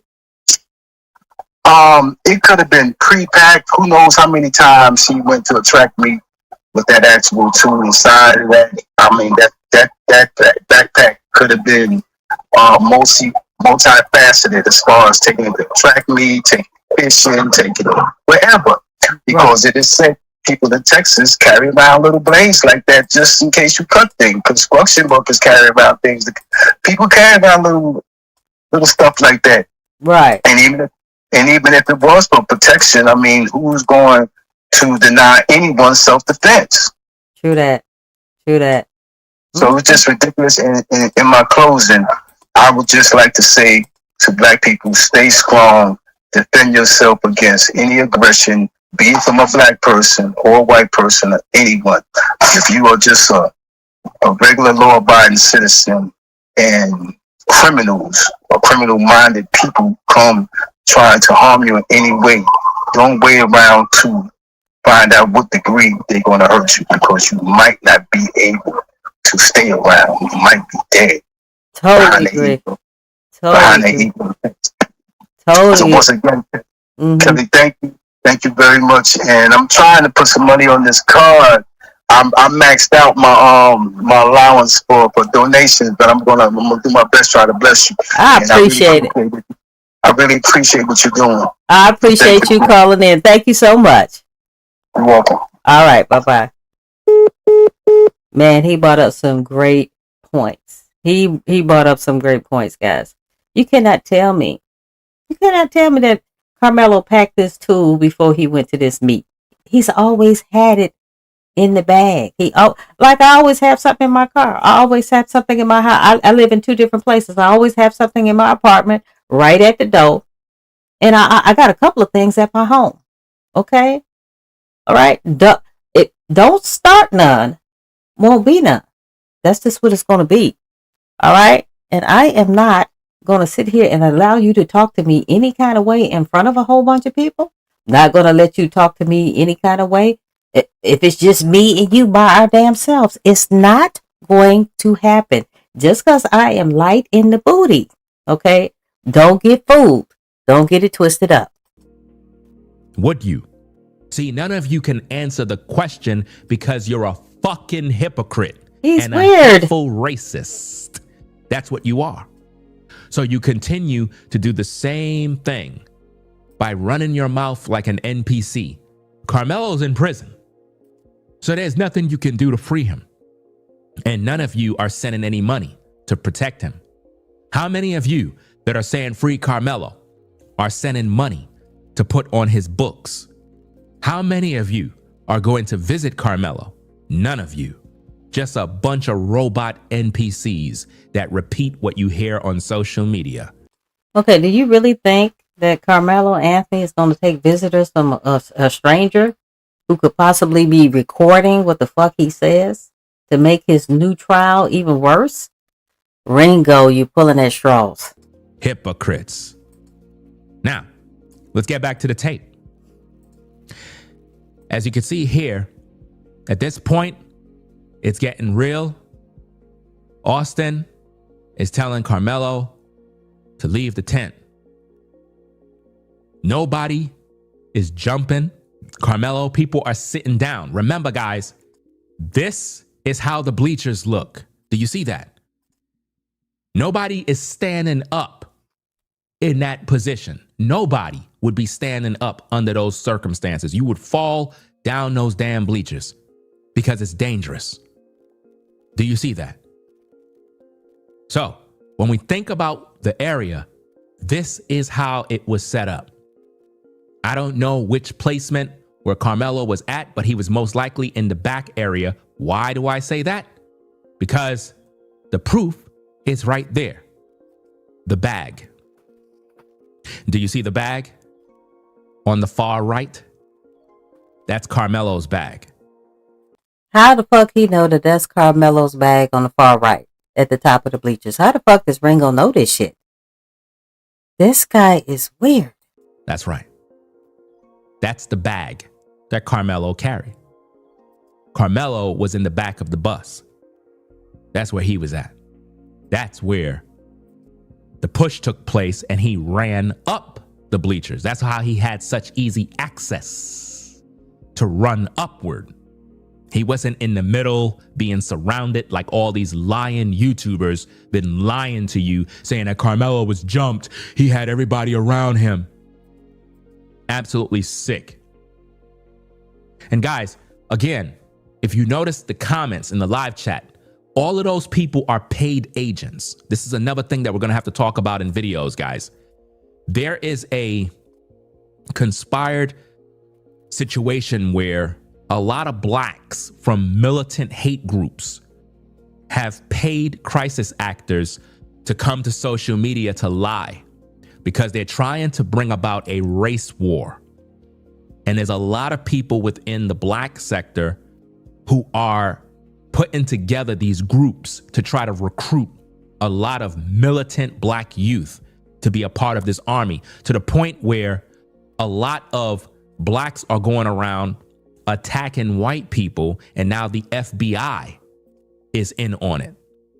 The FBI is now investigating criminals that are going around attacking people. Let me see if I can find this for you guys so I can put it on the screen. Let me see.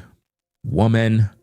Now, I'm going to tell you something. What is wrong, and I have seen this on social media, that there are some African American people who are coming up to white people and say, hey, weren't you on one of the jurors for the Karmelo Anthony trial? And then, guys, they would physically do something to them. Now, that shit is wrong. That shit is wrong. We should not be doing no shit like that. But those are some ignorant ass motherfuckers. That's what's going on right there. You can't say that's what everybody is doing. No, that's not what everybody is doing. Ringo need a motherfucking hug. Arrested in attack on white woman over Karmelo. Let me show you what these wonderful wonderful, wonderful black folk are doing, guys. So we can put this all together. Let me see if I can get the images up so you can see exactly what's happening, because they had released her photo, and I'm going to put this on the screen for you so you guys can see it. Okay. This is one. Let's get this other one here. Let me get a clear one. It's like some of these photos is blurry, but nonetheless, who cares? Let's just get this thing on the screen so we can show the people the truth.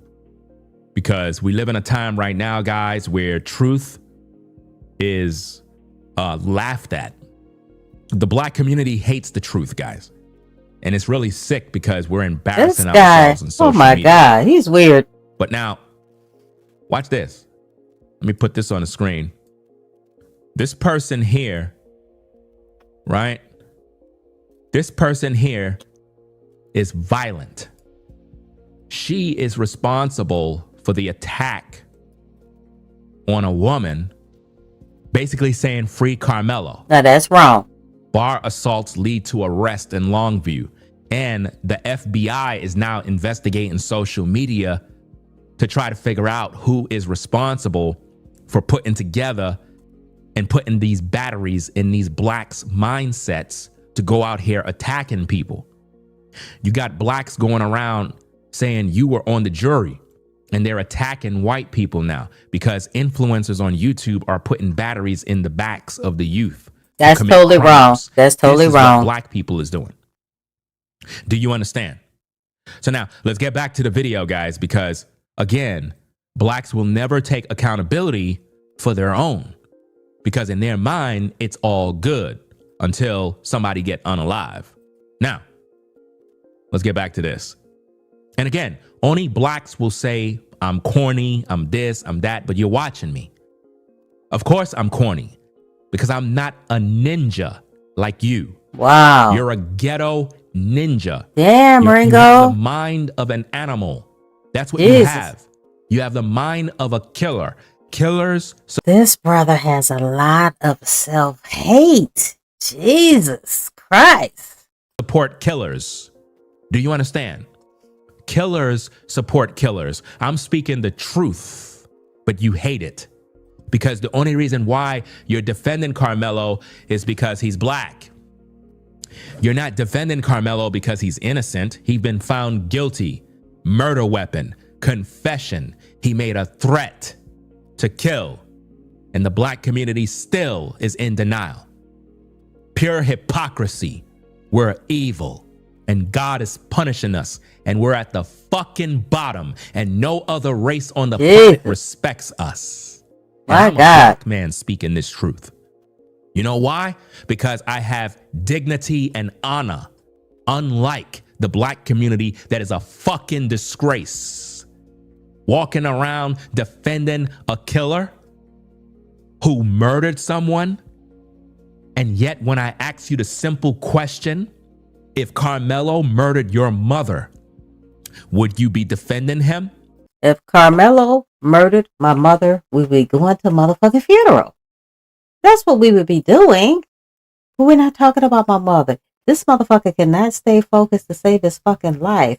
We're talking about two people that I do not know, two 17-year-olds. I'm on the outside looking in just like Ringo is on the outside looking in. Neither one of us was there. I am just looking at the facts that have been presented to me. And to me, guys, it looks like self-defense. Guys, make sure you go ahead and like, comment, share, and subscribe. I greatly appreciate it. If you want to get on the mic, guys, there's the number 682-812-9713. This guy is a freaking weirdo. Nobody can answer the question. You know why, ladies and gentlemen? Because the only reason why they're defending Karmelo is because he's black. Imagine living around these animals. Imagine living around a people that defend killers. Imagine that. And you wondering why white folk don't want to live around you. You wondering why Asian folk don't want to live around you. You wondering why everybody don't want to live around you. It's because of violence. I tell you what, guys. If God said, Kelly, you're going to go to sleep tonight, and in the bunk next to you, you're going to have to pick one of these people. Which one would it be? Would you want to sleep next to you, Karmelo Anthony, or would you want the person sleeping next to you be Austin Metcalf? I'm not afraid of Karmelo Anthony because to me, guys, it was self-defense. Okay, Austin is not here. But if he were alive, I would not be able to close my eyes around this motherfucker.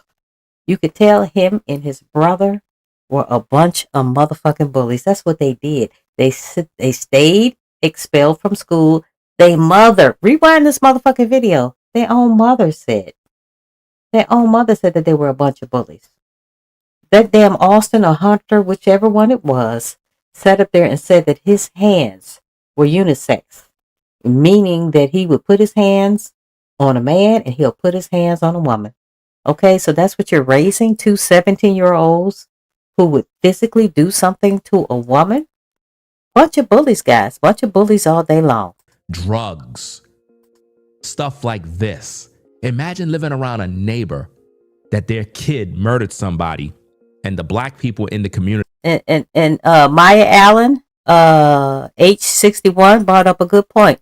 Bullies think everything is sweet until it ain't. And that's what happened. That's what happened. You fucked around and found out. You fucked around and found out that Karmelo Anthony wasn't fucking around with you guys. Okay? You would have never done that to somebody who was your own size. You would have never fucking done that to somebody who was your size. Okay? So you got pissed off because he didn't leave the motherfucking tent. And probably all of your fucking classmates was laughing at you and your brother because he wouldn't leave. That's what the fuck happened. Okay, you would never go up against somebody your own size. You picked this small frame guy because you thought you could take him. And guess what? That was your ass. Are defending the killer rather than supporting the victim, rather than showing love and empathy, compassion. They're supporting the killer. I support him. I support him. Family, and he's not a killer. Not offered an apology. Why the fuck would they offer an apology now? Okay? Karmelo Anthony, when he was from the cop cam, he sat up there and said, is he okay? Okay, if he was a cold-hearted killer, you think that he would say some shit like that? He was concerned. You know, some of you all here acting like he was a fucking mass murderer, whatever the case may be. He was concerned even when he was in the damn cop car. He sat up there and told the coach. The coach said, hey, you know you're going to be in big trouble if he dies. And Karmelo Anthony said he's not going to die. That don't sound like no cold-hearted killer to my ass. Of any sort to the Metcalf family. Up to now, Anthony's family have not even met them to say, look, we're sorry for what happened to your son. That just goes to show the mentality of that family. That they have no honor. I support him too. I support him too, Lala Go Harder. I support Karmelo Anthony. I am praying that he gets retrial, and I'm hoping he get his ass up out of there. 35 fucking years for something you didn't even start. They physically start putting their fucking hands on you, start pulling at your bag, this, that, and the third. At what point is it okay to defend your motherfucking self? That's what I don't understand. He did not deserve 35 years. Maybe manslaughter at most, if that. I don't agree with that either. Okay? But to keep y'all motherfucking mouths shut, you know, give him a little time. But guys, he did not go there, in my opinion, maliciously to unalive one of them twins. None. Instead, they played the race card. And they got all these hypocrites on board defending a killer. Absolutely sick. And we in the black community support this. I support his ass. I support his ass. He's not a killer. Don't play. Killers? Ringo, you're doing too much. Austin was a good kid. What? Based off of what? Was smart. Austin was not a bully. Austin was a kid like any other kid. Nobody's perfect. All of us in our youth did things, act up here and there. That's normal. But to have a knife plunged in his heart to end his life over a push? That would make... They said Karmelo was pushed so hard that he was lifted off of his motherfucking feet. You think I'm gonna allow you to push me that hard? I don't know what else is coming down the pike in your crazy ass mind. I'm gonna fucking stop you because there's two of you. Okay? Whether I have a little brother, whether my brother is wrong or right, I'm gonna be there for my brother.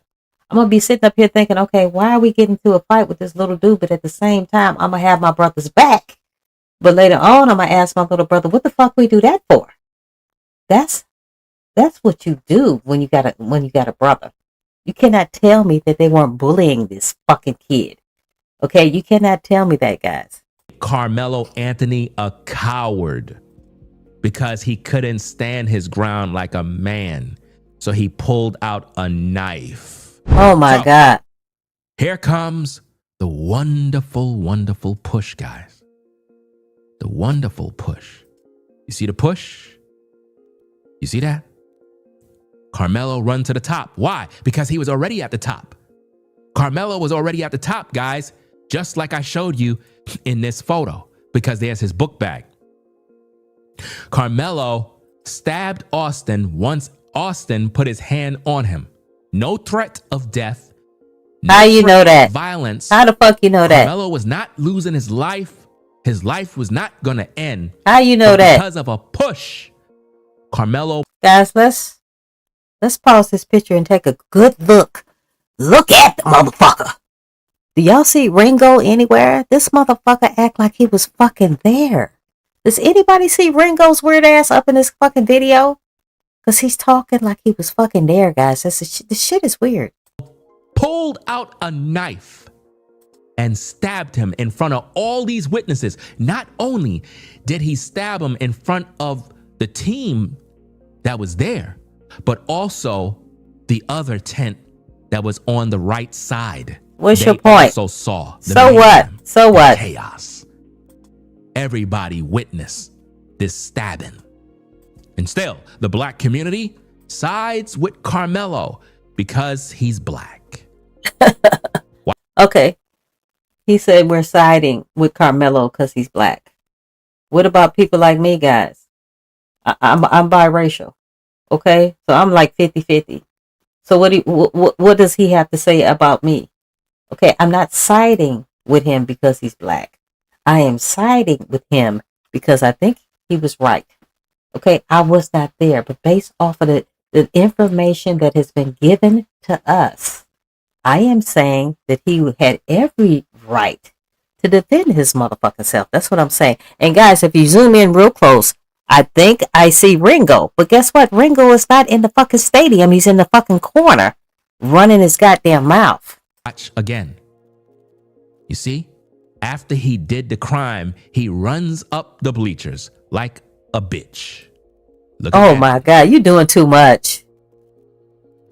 Push, stab, a push. And now, watch this. Everybody that's on YouTube that's making videos said that everybody was in the tent fighting. That's a lie. Somebody just got stabbed. Somebody's bleeding. They're all in shock. They're like, what the heck? And at this point, Austin fell down, guys. Austin fell down the bleachers. Did y'all know that? Those bleachers, Austin fell backwards. What's your point? The bleachers. Okay, he got stabbed. What the fuck? Austin fell. Not only did he get stabbed in the heart. In the heart. In pain and agony. He fell backwards down the bleachers. Okay, practically bust his head. Possibly broke his back. So Karmelo couldn't possibly broke his back, broke his head because he was pushed so hard. So that couldn't have happened to Karmelo. Okay, but because it happened to Austin, it's a fucking big deal. That's what I don't understand. And everybody was in shock. Look at the footage because a lot of people are playing dumb. Everybody's seating. Push, stab. At this point, Austin falls backwards down the damn bleachers. Notice the bleachers is empty at this point. What? This dude is off the Bleachers is chain. empty. He fell backwards, down, hurting himself even more. I tell you guys, it is absolutely horrible, horrible how the black community responded to such a criminal activity. It's just sick. Absolutely sick. Absolutely sick. And yet, the black community, listen, if I'm in any sort of trouble, I don't want black people around because you folks lie every day. This guy's off the cannot tell chain. the truth. So now, let's get back to the footage. So Michelle brought up a good point. She was talking about the fact that Karmelo Anthony has epilepsy. And from what I understand, guys, to physically harm somebody who has a disability, that in itself is a crime. My whole thing in a nutshell, when that was brought up, how was the Metcalf twins going to know that he had epilepsy? Let's just say he had a bracelet on. Maybe they didn't see the bracelet. Okay, so this whole thing is weird. But this damn Ringo. Oh, guys, he's off the chain, guys. To break this thing down. So again, we see the tent. We see the push about to come in. Here comes the push. Boom. Stab. That's how fast it was. Karmelo runs to the top. Why? Because he realized what he did. He's like, oh my goodness. Now, does that look like a man that's being jumped? Think about this, guys. I want you to think about this. Think about this. Look how fast this was. Karmelo's under the tent. Look at this. Push, stab. He runs up. Tell me, when was Karmelo jumped? But you got these fucking YouTubers telling you that Karmelo was jumped. They ganged up on him. They beat him up. Does that look like a man that's... Guys, the video is blurry as fuck. I'm not saying Karmelo was jumped, but he's sitting up here saying he didn't have a scratch on him. Guys, I showed you a close-up picture of his face. His eye was swollen. It was red. His cheek was swollen. Something was going on.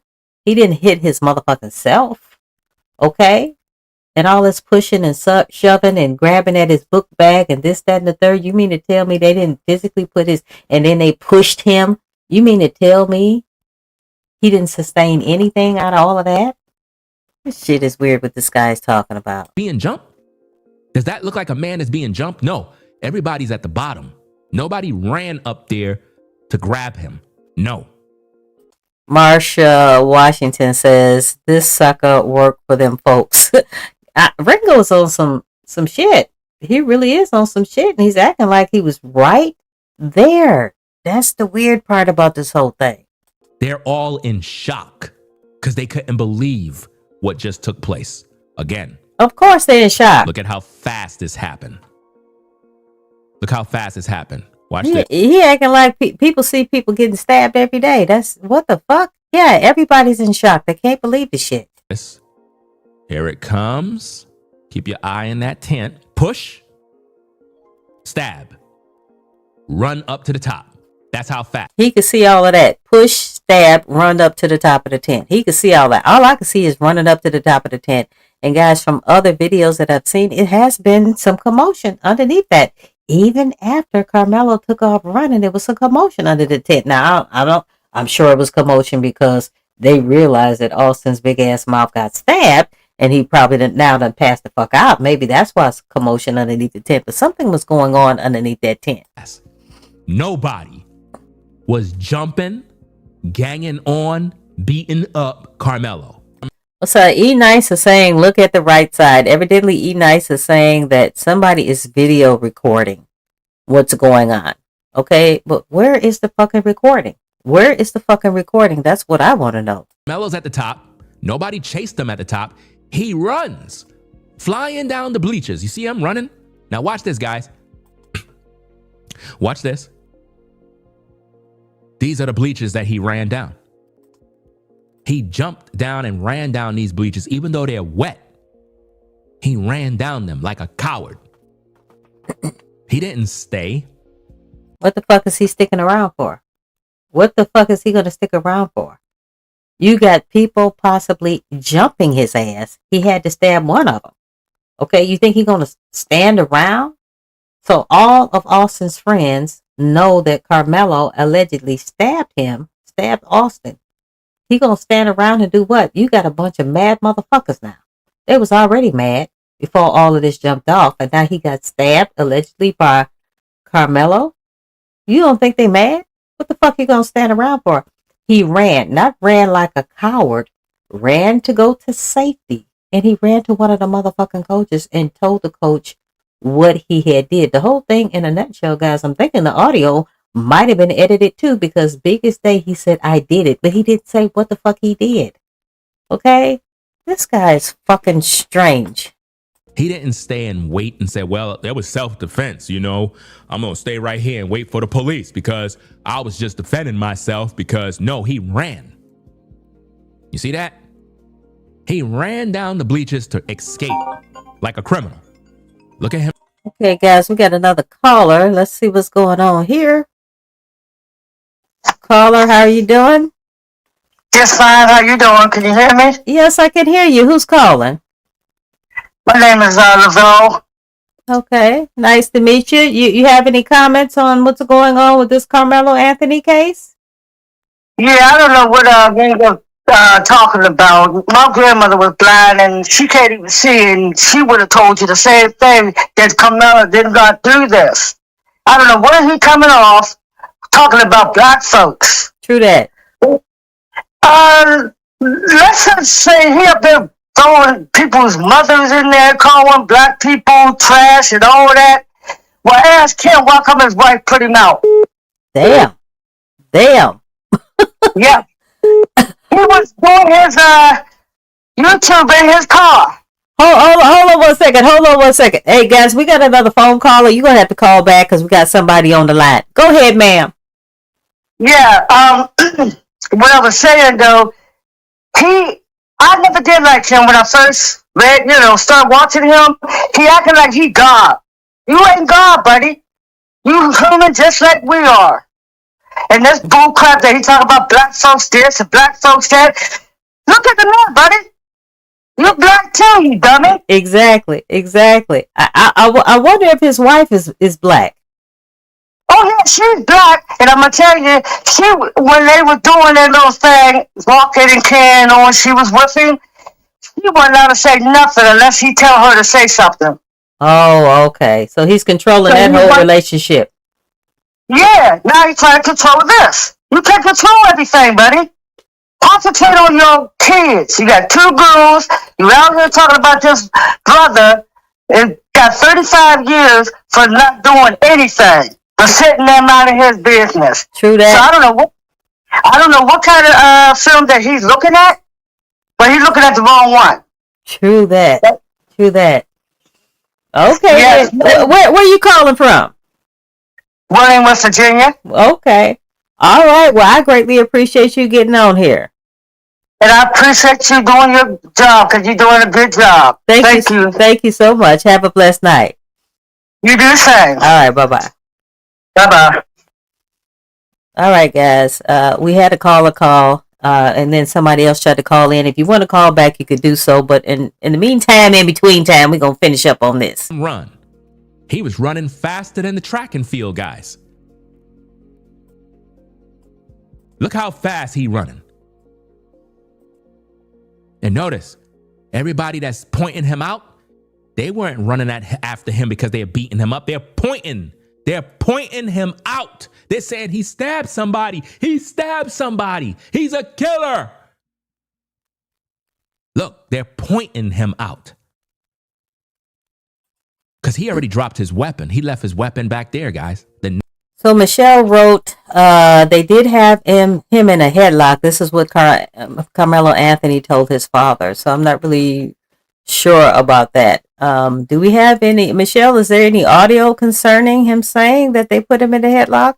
And the whole thing in a nutshell, guys, he never said, this is the thing with Karmelo Anthony. First of all, he didn't take the stand.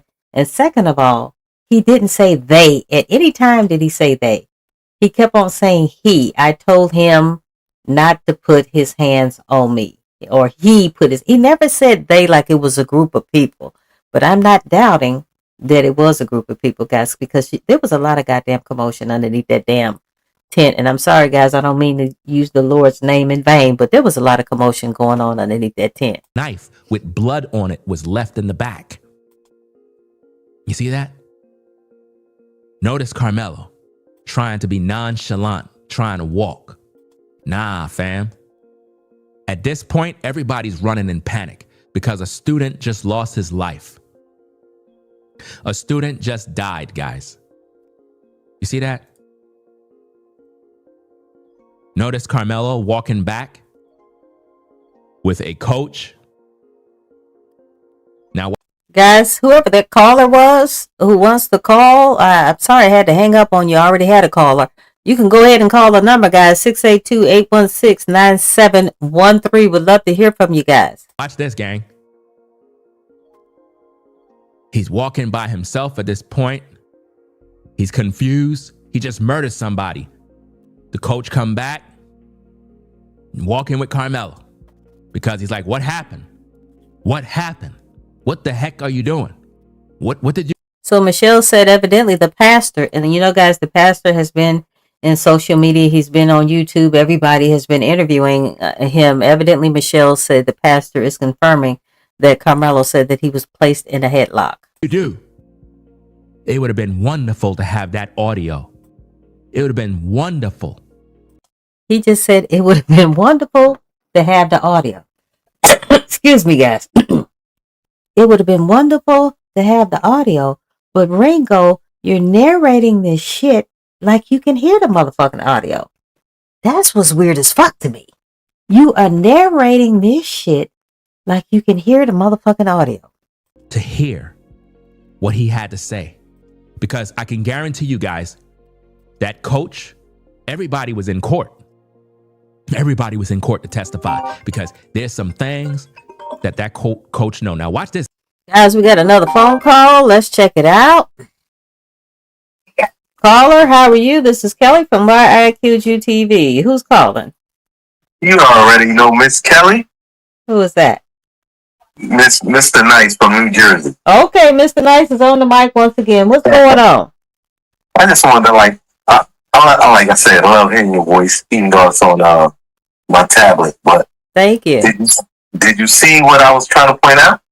Not really, but I'll review it a little later. So go ahead and elaborate what you were trying to point out, that somebody is recording this whole incident.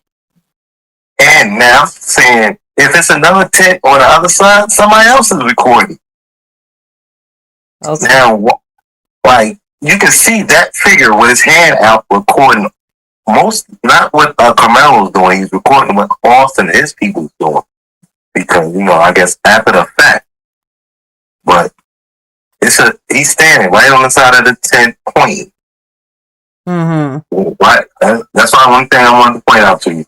Yeah, but okay, if they're recording, then where is the video footage? That's the only reason I'm like, I ain't gonna say I'm on Karmelo's side. I'm not on this makeup side because I don't want the kids to subject. You gotta know better than to try to like as men. All right, we go through situations where you're gonna have to, man up. That's what happens. Mm-hmm. And in that situation, you gotta teach your youngin how to maybe hit and move, and don't get surrounded something. Mm-hmm. But don't put yourself in a situation because now, what are we gonna do after the fact? Mm-hmm. But my whole thing, they said Karmelo Anthony was sitting down with his cell phone for approximately 9 minutes, and then the guys came up on him. And I have seen grown people on their cell phone walking, talking, or texting, and they damn near run into me because they're not paying attention to their surroundings. So I believe that these Metcalf twins got up on him, and it was too late for him to do anything else.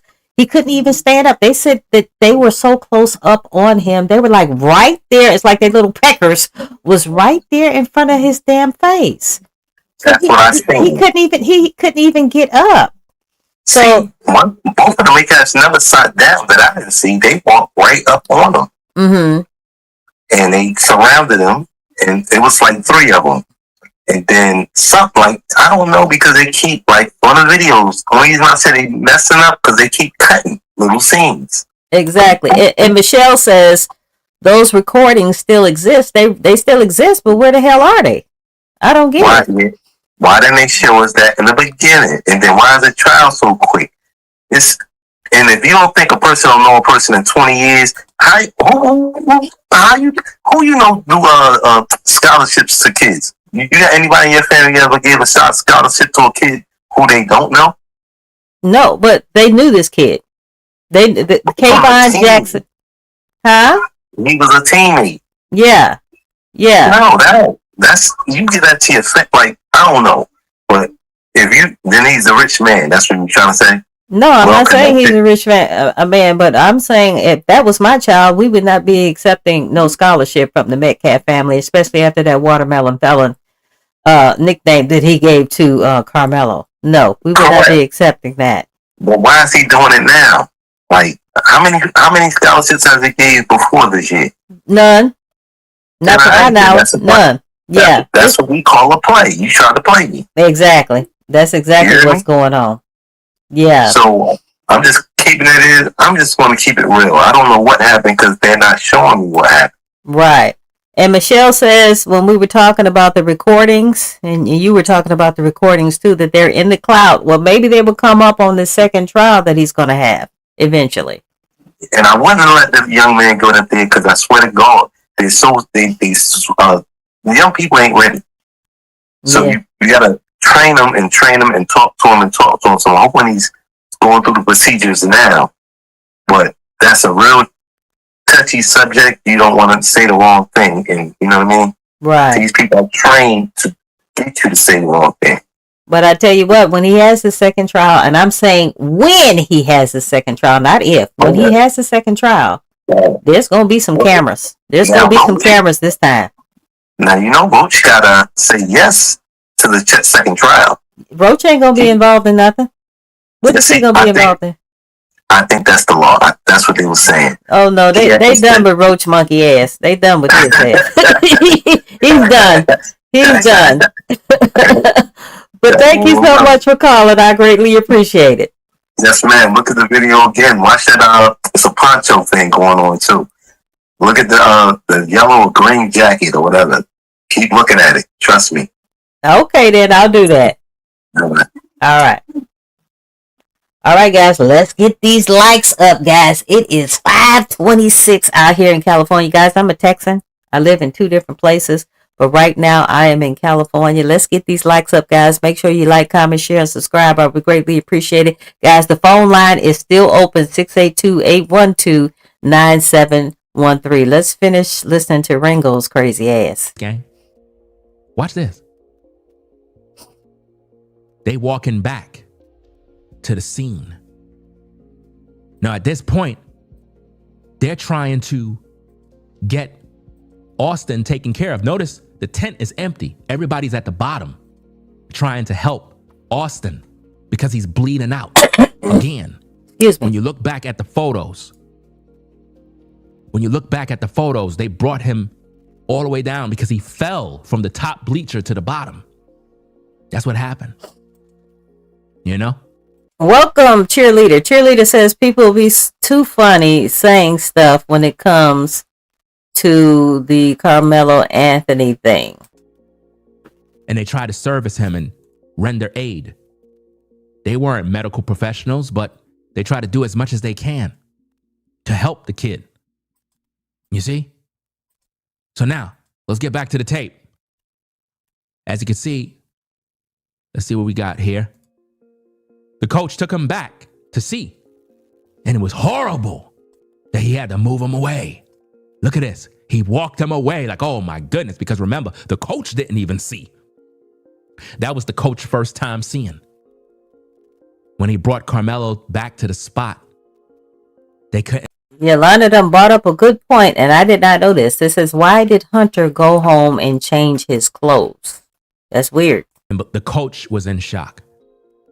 The coach probably wanted to vomit. The amount of blood that Austin lost, guys, was horrible. How do you know, Ringo? His chest was open up. He had a hole. How in do his you chest. know, Ringo? And I can't show the wound because of YouTube's guidelines. And I know that the YouTube police are watching me while I'm streaming. Trust me, I follow the rules. I'm not going to show any photo. At the same time, guys, I can talk about it. The stab wound on Austin Metcalf was gruesome. Very, very graphic. You could see inside of his flesh. How do you know, Ringo? Karmelo stabbed him and turned that knife and pulled it out. Guys, I'm still looking for Ringo's ass up in the bleachers. Does anybody see his ass? Because he's narrating the fuck out of this video. And wasn't nowhere to be found. Ripped everything out with it. Horrible. Only the devil can put that thought on Karmelo's mind. Only the devil can do that. So, now, let's play the tape. Coach is walking away with Karmelo at this point like, look, man, you're done. Your life is over. Notice the people at the bottom. Now watch this, gang. Watch this. Let me add this into the video so I can add more value to the content. Because I'm trying to give you guys a visual of the nightmare of that day. Because you was there. Because you was there. Because your ass was there. So let me get this for you guys. So you guys can be on the same page of where we all are. La la, go harder. This dude was there. He had to have been there. Because he is narrating the shit out of this damn video, what happened in the motherfucking bleachers. But he is nowhere to be seen. This shit is weird. Let's listen to this phone call. 10:02. Let me put this on so that the viewers can hear the nightmare. The nightmare. Of what people had to endure as his teammates tried to render aid. Let's listen. a.m. 19nd, April 2, 2025. Person 911, what's the location of emergency? I need paramedics at Kirkendall Stadium right away. Okay, what's going on? I have an athlete that was stabbed. He was stabbed? Yes. Okay, where's the person who stabbed him? I don't know. Okay, where in the stadium is he? We are on the visitor side bleachers. We have Army veteran that's trying to keep compression on the wound. Okay. Are you with him now? He is laying here. How old is he? Starting to go unconscious. How old is he? High school age. So. Flying high, you right. Ringo is off of his damn rocker. He is tripping. So maybe 15, 16, 17. Okay. Is he awake? No, he's going unconscious. Okay. Is he breathing? Not right now. Breathing? No, he's not. He's not breathing at all? No. Okay. Where was he stabbed at? In his chest. Okay. I've got them coming, okay? Stay on the phone with me, all right? Okay. Is the assailant still nearby? So we got Jess said that the defense had nothing to work with. Guys, we're going to agree to disagree up in this camp. I'm not really sure what Jess is alluding to. Maybe Jess want to get on the mic.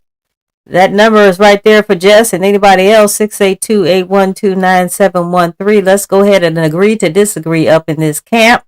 Jess, what are you talking about? Stay with me, Austin. Okay, I'm here. Is the assailant still near? Notice how they're all saying, stay with me, Austin. His buddies are there. The phone calls is going out. A lot of 911 calls were made. Fine. Stay with me, Austin. Stay with me, Austin. Hey. Hey, is he breathing? Yes, ma'am. Is the assailant still nearby? Is what nearby? The assailant, the person who stabbed him. We have no idea. Okay. Everybody took off sprinting afterwards. Okay. Is there any serious... Notice he said, we don't even know who he is. Everybody took off running after him because they were trying to point out. He tried to escape. Listen, Karmelo tried to run back to his car. How you know, Karmelo Ringo? tried to get away, and he forgot his car keys because the car keys was in his backpack. Round that probably... Ringo had to been there. All this shit he's narrating, his ass had to been there, guys. This is strange. With no. Okay. Good morning, Black Panther. Yes. I mean, there's a lot of blood. He's not breathing. He's losing a lot of blood. He's not breathing. Austin Metcalf was dead in the rain. Okay.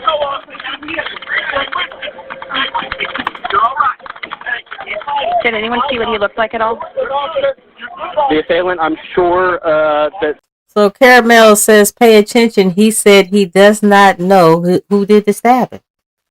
That is interesting. That is interesting. Hey, Caramel, thank you for the $5 donation. I greatly appreciate that to the bottom of my heart. I greatly appreciate that. Some students know, but everybody has been removed from the scene. Okay. Everybody saw him.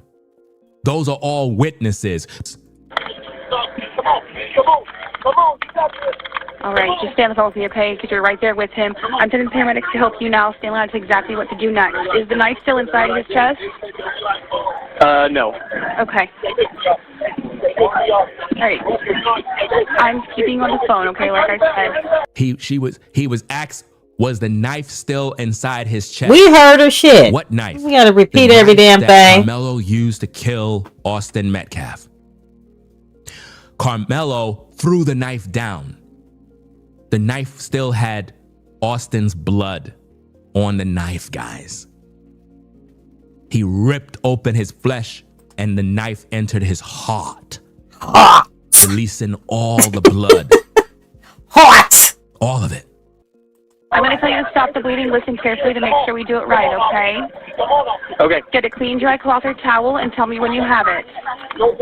Hey, we need a clean, dry cloth or towel. We need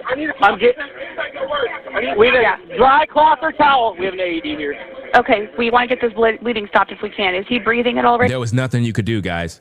So E-Nice says they told him to leave 15 times. I don't give a fuck if you told me to leave 50,000 times. I'm going to leave a half pass when I get ready to leave. That's when I'm going to leave. I don't give a fuck how many times you ask me. Okay? You 17, I'm 17. Your ass better get an adult before you fuck around and find out. Because at this point, the dispatch person don't understand exactly the magnitude of the problem. How do you know, Ringo? There's no coming back from that. There is no way to stop that blood. He's done. We need the bleeding stopped. They said the way that Austin was stabbed, even if they had a team of surgeons there and the operating room was set up there at the damn track meet, and they took Austin's body and put it on the operating table, he would have never survived. So whoever did the stabbing, even if it was Karmelo, whoever did the stabbing, guys, evidently they got his ass in the right spot. May he rest in peace. Guys, we're talking about some 17-year-olds, okay? My whole thing in a nutshell. Yeah, Austin, rest in peace. But if you would have kept your motherfucking mouth shut and stopped trying to bully people and stop putting your hands on people, you would have been alive today, but you're not. Dry cloth or towel. I'm on the phone. Okay. Is he breathing? He is not. Okay, listen carefully. Lay him flat on his back on the floor or ground and remove anything under his head. Everything where? Then flat on his back, nothing under his he's head. Breathing right now. He's breathing? He's breathing. Okay. Yes. All right, do you have a towel We got an for AED it? connected. I'm sorry? Do you have something that we can use to control the bleeding? Yes, we have like sweatpants that Okay, have that's pressing perfect. on his chest. Place it right on the wound and press down firmly. Do not rush up to Press blood. down firm. It's going to hurt it, Keep but you got to pressing down. push, okay? Oh, We yes, gotta keep they that just removed pressure for... Okay. And don't take it off, okay? Okay, he only took it off because it just advised the shock, so we did a shock to his chest. Okay. There you go, Austin. He's trying. All his friends are there. The medical folks are there. His friends are crying. Everybody's in shock. They're watching Austin's life get released from his body because of the evil of Karmelo Anthony. And the black community supports Karmelo. I want you support him. guys to understand the black community. Don't get it twisted up. From the evidence that I have been presented, I support Karmelo Anthony. Now, if you want to leave this motherfucking channel because of what I said, bye. See you later. I support him.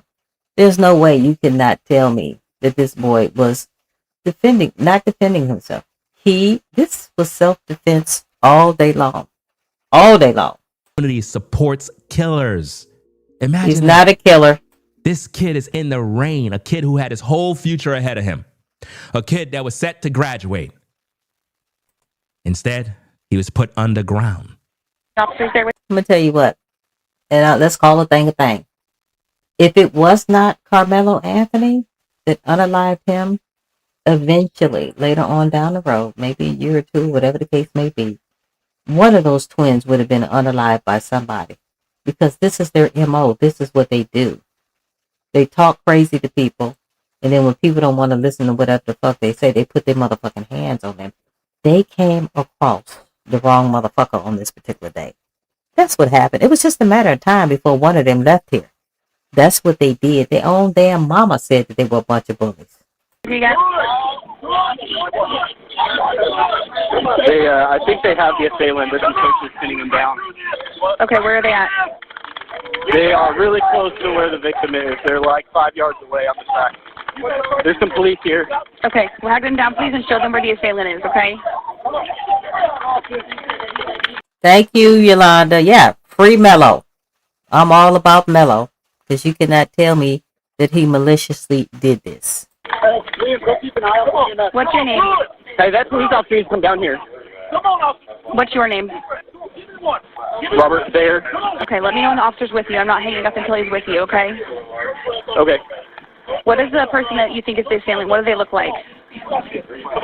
Hey, was that the kid that? Hey, that wasn't him? Somebody else? That wasn't him. And Michelle brings up an excellent point. Not one single witness out of the 21 saw the actual stab.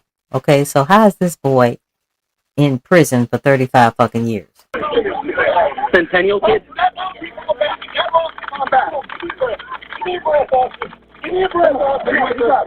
No, it was a kid from another school. They know the kid. Okay, so he's not the one. They said it was a kid from another school. Look, they don't even fucking know. No, the other kid I think was just freaking out, and they were just trying to contain him.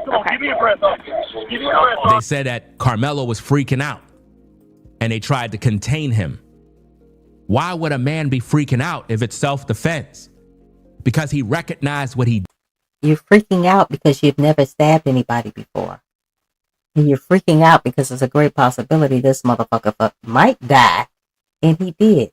That's why you fucking freaking out. Okay? He's not a mass murderer. He ain't never done this shit before. That's why the fuck you freaking out. Did. Once Karmelo stabbed Austin, the demon, the devil that was in Karmelo, that evil spirit. Ringo, you doing too much. And Karmelo woke up and his eyes opened and he realized what he did. And for the stab wound too to keep it from bleeding. They have some dry cloths over it right now, and they're putting this. Notice how people saying keep your hands to yourself. Those are the type of people that would kill your kids, guys. When you see black folk in the live chat saying keep your hands to yourself, what they're basically saying is that if you touch a black person, they have a right to kill you. That's their mindset. And you're one. Keep your hands to yourself. Okay? I'm telling you. Keep your hands to yourself. Okay? And I brought this up before. I don't know if it's a cultural thing or whatever the case may be. And I'm thinking it might be a cultural thing. But guys, as a unit, and I'm not going to speak for all black people, we don't like to be touched. We don't like to be touched if we didn't give you permission to touch us. And now you talking about forcefully pushing my ass where I might fall and hit my motherfucking head on the fucking bleachers? I got a problem with that. I got a problem with that. If I am able to get back up after you forcefully push my ass, your ass better take off running. That's what you need to do right about that point. Wondering why there's so much death in the black community. You never see black folk fighting this hard against black on black crime. You never see it. True that. I agree with him in the black community, guys. I agree with him on that. When it's black on black crime, oh no, we're not doing all of this protesting, this, that, and the third, and it's sad. So that is the one thing I do agree with his ass on. I tell you, in a predominantly black community, people die all the time. True that. You never see the community coming together. Very rarely. Of the victim. Very rarely. Never. He's right. Only the people that are probably real close, they might come to offer the family condolences and support. At the same time, you never see the community search for the killer. They never protest. You don't see Ben Crump. You never see Ben Crump and all of these civil rights grifters, because all of them are full of shit. And I'm a black man. Ben Crump is one person. He can't fucking be everywhere. He cannot be fucking everywhere. Okay? We're just happy to have him on board along with the other attorneys who are now taking on this case pro bono. Man, telling you this. I don't believe in none of those civil rights so-called leaders, if you want to call them that. All of those guys are grifters. All they want is money. They don't care about the black community. They live off the black community. The black community don't have leaders. We're taught to raise athletes, people that are the next Kobe Bryants and the next Michael Jordans, entertainers, rappers. We don't have leaders in the black community. Blacks are not taught to grow up to become a leader.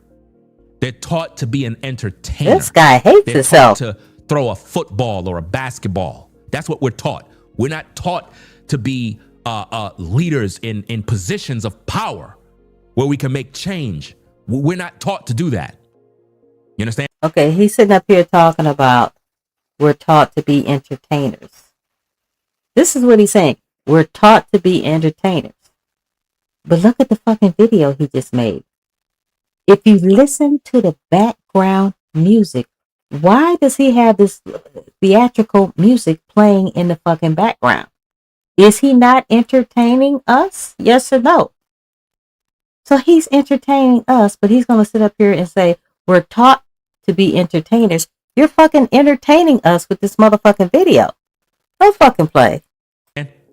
So listen to the music. Listen to the music in the background. You have a bunch of civil rights people coming up talking about, oh, we're going to look at the case. You have a bunch of so-called ninjas that come on social media celebrating that all of these attorneys came together. Where the fuck were those attorneys in the beginning?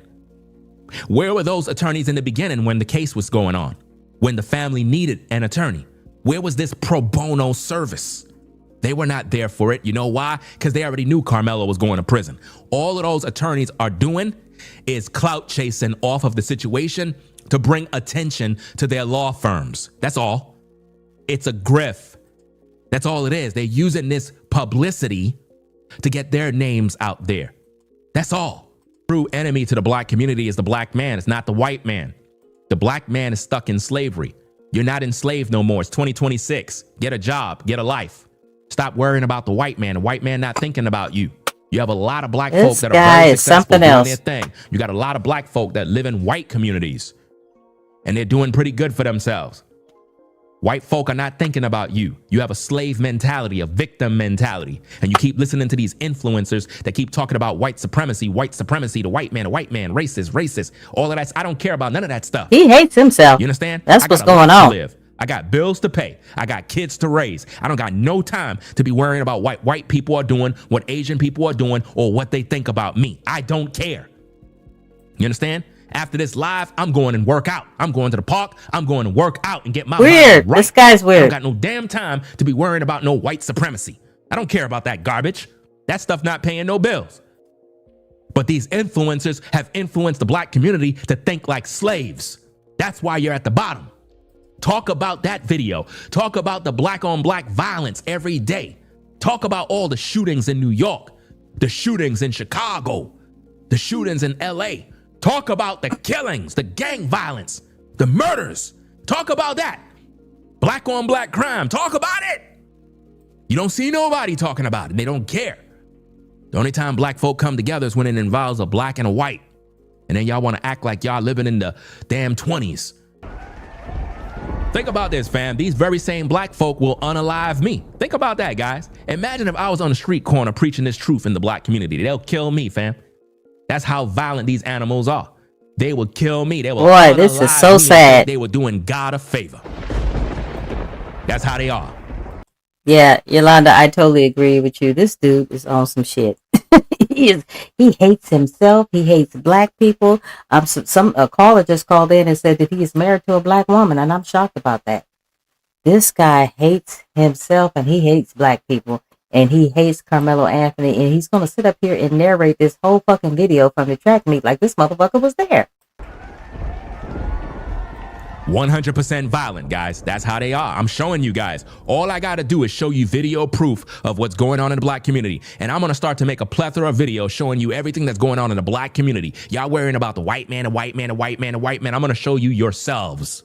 I'm going to show you an image of yourself. I'm going to show you what's going on in the hood every Thank you, Marsha. I appreciate you so much. day. You understand? It's nothing but violence and death. And the black community not standing up for it. You guys that see drug dealers, you don't walk up to the drug dealer and say, hey, bro, you can't be selling drugs in the community no more. You don't do that. You know why? Because you're a coward. You're not going to walk up to the drug dealer because you know what's best for you. You know the drug dealer will unalive you because you scared. That's why you don't say nothing. You see? But you'll come online to hate me because I'm standing up like a man, speaking the truth. This is... You're standing up like a man speaking the truth, but you on the internet. You're not on the street corner telling the drug dealer what the fuck to do. You're not standing on the motherfucking street corner. You're in your home on the fucking internet on fucking YouTube. Don't play. Do not play. Why the black women don't respect black men. Because you black men ain't shit. Oh my God. You're doing too much. Video. So now. You're doing too much. As you see, guys, this is the video. In the middle, you see the coach pretty much is with Karmelo. They're attending to Austin on the left side of the screen.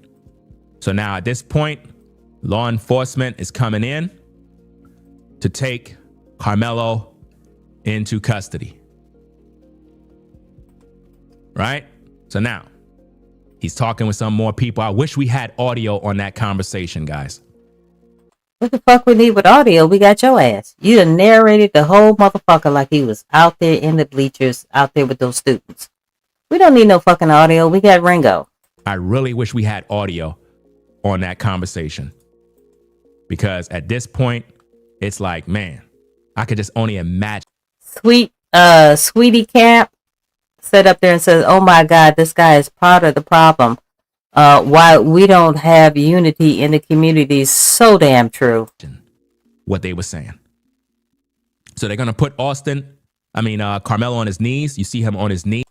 Flying High, from what I understand, he has 2 daughters. Flying High says, I wonder what do you think about black girls? Okay. He just bent down and they're basically trying to figure it out. They're gonna now walk him over to where the exit is to get him into the patrol car, because at this point, you know, he's the guy. He is the guy everybody been pointing out. And we're talking about 17-year-old Karmelo with a K, Karmelo Anthony, 17-year-old student at Centennial High School outside of Dallas, Texas. In the spring of 2025, he showed up to a track meet and Austin. Okay, so guys, we got rid of Ringo's ass because I got tired of his shit. Metcalf, a kid, another 17-year-old from a different school. There was a confrontation, and he stabbed Austin to death. Now, Karmelo Anthony is a black kid. Austin is a white kid. So, not surprisingly, this quickly turned into, black and white issue. Exactly, black and white, like George Floyd type shit, right? It brought all the race hustlers out and all the racists out on the other side. So, if you go to Twitter, they're calling either Karmelo Anthony, they're either calling for the death penalty or they're calling him the second coming of Malcolm X. Right. Neither one is true. So what we're going to do here today, because there was newly released footage from the actual stabbing, the security footage that they didn't show the public, but that was shown to the jury during the trial. We're going to talk about that today, and we're going to try to be as objective as possible. And we're going to talk about his sentence, his chances for a potential appeal. I pray he gets an appeal. And I just want to walk through the facts of the case and what you thought, Matt, when you saw that newly released security camera footage. So let's get into it. Do you want to kind of just talk us through what happened on the day of the killing? I mean, it's funny. That's like there's lots of different versions of it, but they're all very, very similar. Like nobody. Well, we'll get into it. Like at no point was it. Okay, guys, I've been on here for about 2.5 hours. We need to get these likes up. I think I got 43 likes up in this camp, guys. My contact information is here. My email, YouTube. Guys, you already know my YouTube channel. Anyway, my Venmo and my Cash App is there, guys. If you want to get on the mic, you can go ahead and call 682-812-9713. Let's get these damn likes up, guys. Come on with it. Did one side say that, he was being attacked by, by 6 guys and pulled the knife, and that none of that happened, that the subtleties were like, they were just so minor. It just didn't seem like it helped this case. So Austin is in the tent, right? They're at it's a track meet, right? It's a high school track meet. Now I just it's important to I think paint a little background about who these kids were, even though it's irrelevant ultimately to the facts of the case, right? And the guilty verdict. Right. But this kid was not a thug. Carmelo Anthony was not a thug on paper. There you He go. was actually like a straight A student. There you go. Neither one of them were. Don't play. Carmelo Anthony was a straight A student. Don't He was play. an athlete. Austin Metcalf, same thing, right? I'm not sure why, and even according to the internet, I cannot figure out why. And maybe you could jump in the comments here. I know you will, people.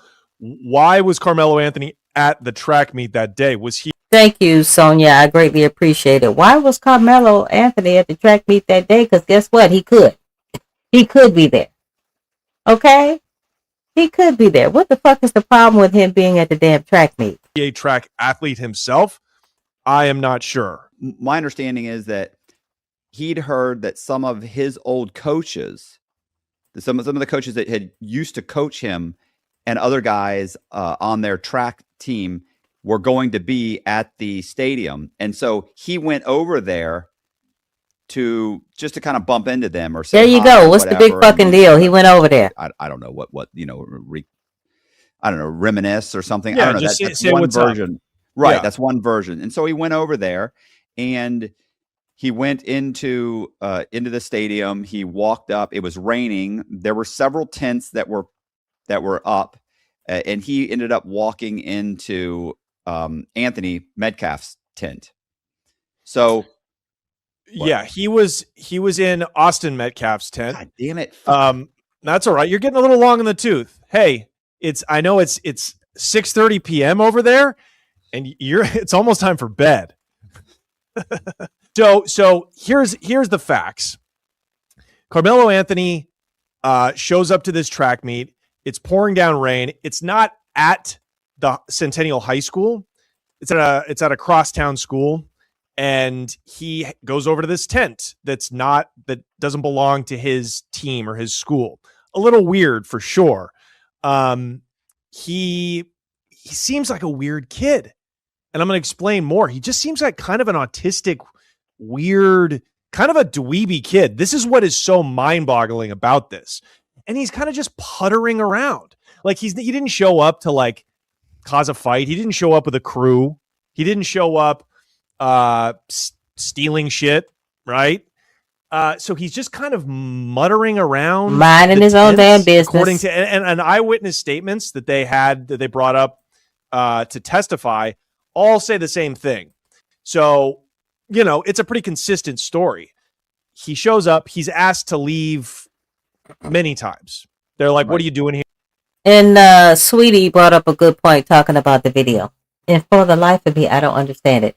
Before the trial happened, people were allowed to go to the school because the video is owned by the school and sign up to see the video. I've said this in other videos. Okay, when you sign up for the video, you get in there. There were certain intervals that you could watch the video. I think they said the 11-minute mark before the stabbing and the 2-minute mark before the stabbing. The whole thing in a nutshell, they're looking at a 50-fucking-inch television screen. And so when the video starts, depending upon what mark you say you want to start the video at, you're looking at a small-ass cell phone. You're not looking at the video is not on the whole 50-inch screen. It's on a small ass cell phone. Why isn't that? Why wouldn't they put the video on the whole damn screen? That's weird to me. And the whole thing in a nutshell, why I know they're hiding some shit from us, because if Karmelo Anthony really did this the way they said that he did it, guys, as soon as he would have done that, they would have had that video playing immediately. But no, y'all hid the video and y'all edited the video, and now y'all gonna try to spoon feed us some bullshit to make us think whatever the fuck y'all think, you want to feed us. Okay, I don't believe this boy did this. Where has this clear video been this whole time? To this very day, we haven't seen a clear video of what happened in this case. And this is why Ringo is sitting up here talking about what's going on inside of a blurry ass video, and his ass wasn't even there. This is strange to me. Here, this isn't your tent. This isn't your. Now, look, if it's pouring down rain, I don't know. You let the kids stay. Maybe the white kids were being dicks about it, right? But these are like young, dumb, full of cum jockey guys, Exactly. right? Like if I was exactly. if my high school had a tent and we were like being competitive and playing the other team, and there was a kid who didn't belong there, I don't know. Yeah, we'd probably be like, well, what are you doing? That's your side. You know what I mean? It's not necessarily like racism. I also saw an interview where they were speaking with a guy who had played track, obviously, and he was a black guy, and he was like, yeah, you just don't go in someone else's tent. He's like, everybody knows that, but let's assume he didn't know that. I think he did know that, but let's assume he didn't. Once he was asked to leave, and it wasn't pouring down rain, it was drizzling.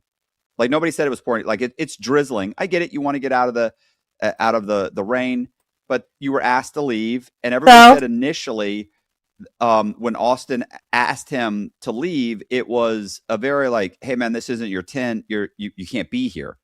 And he just, Yeah, I don't fucking know that. Y'all drawing conclusions. Okay, he's got 2 other boys with him, plus his brother. And you mean to say he said that calm, hey dude, you're not supposed to be here. Can you leave? No, that's not how it went fucking down. I wasn't underneath the motherfucking tent, but I know the conversation didn't go down like that. It was aggressive. Okay, Austin was aggressive.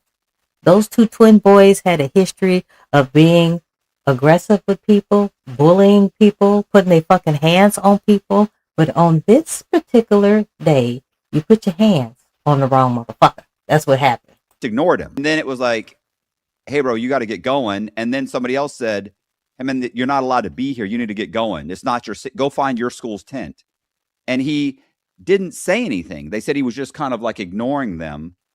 And then he said, hey man, Austin said, you need to get out of here. And he turned to him.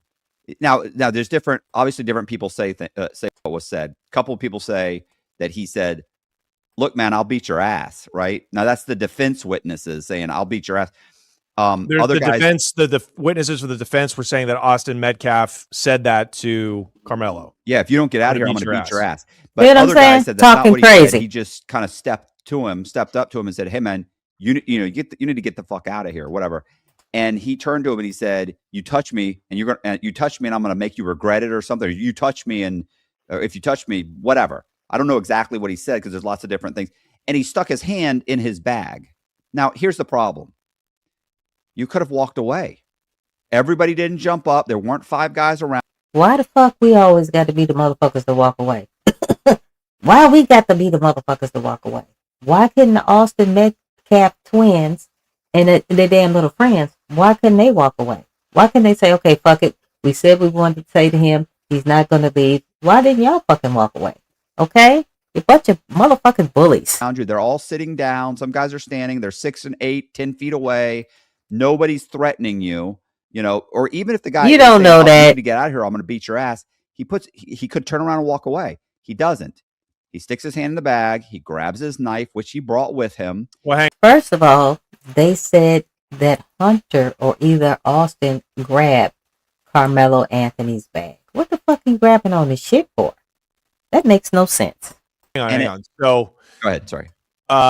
You're right. When you're reaching like that, it is a little pugnacious. It's a little aggressive. Now you've gone from weird to just, if this is true, right? If what the witnesses for the prosecution are saying are true, that's where it elevates from, okay, there's just kind of a weird dweeby kid who we don't know kind of puttering around the tent to, oh, maybe this guy has a weapon.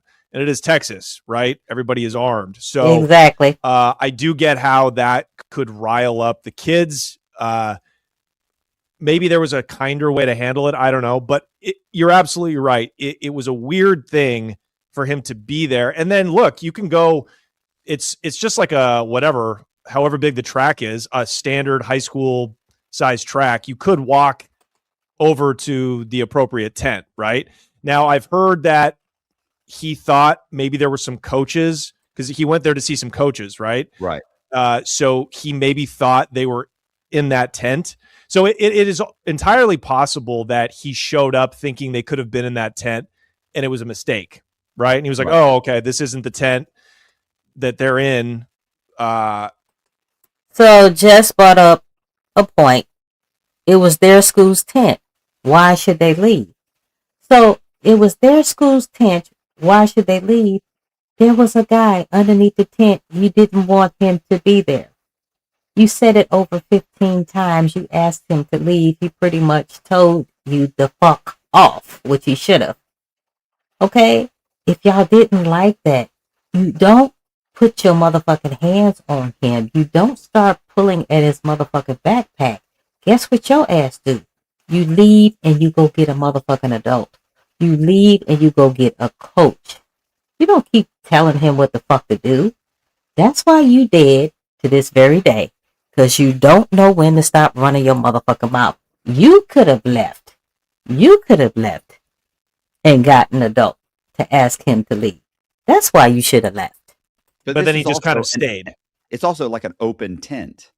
It's not like you walked in and it's cut up and there's dividers and you could have walked in. They're not here. Let me kick rocks and go find them. Or he's asking the guys like, hey man, do you guys know Coach so-and-so? Coach?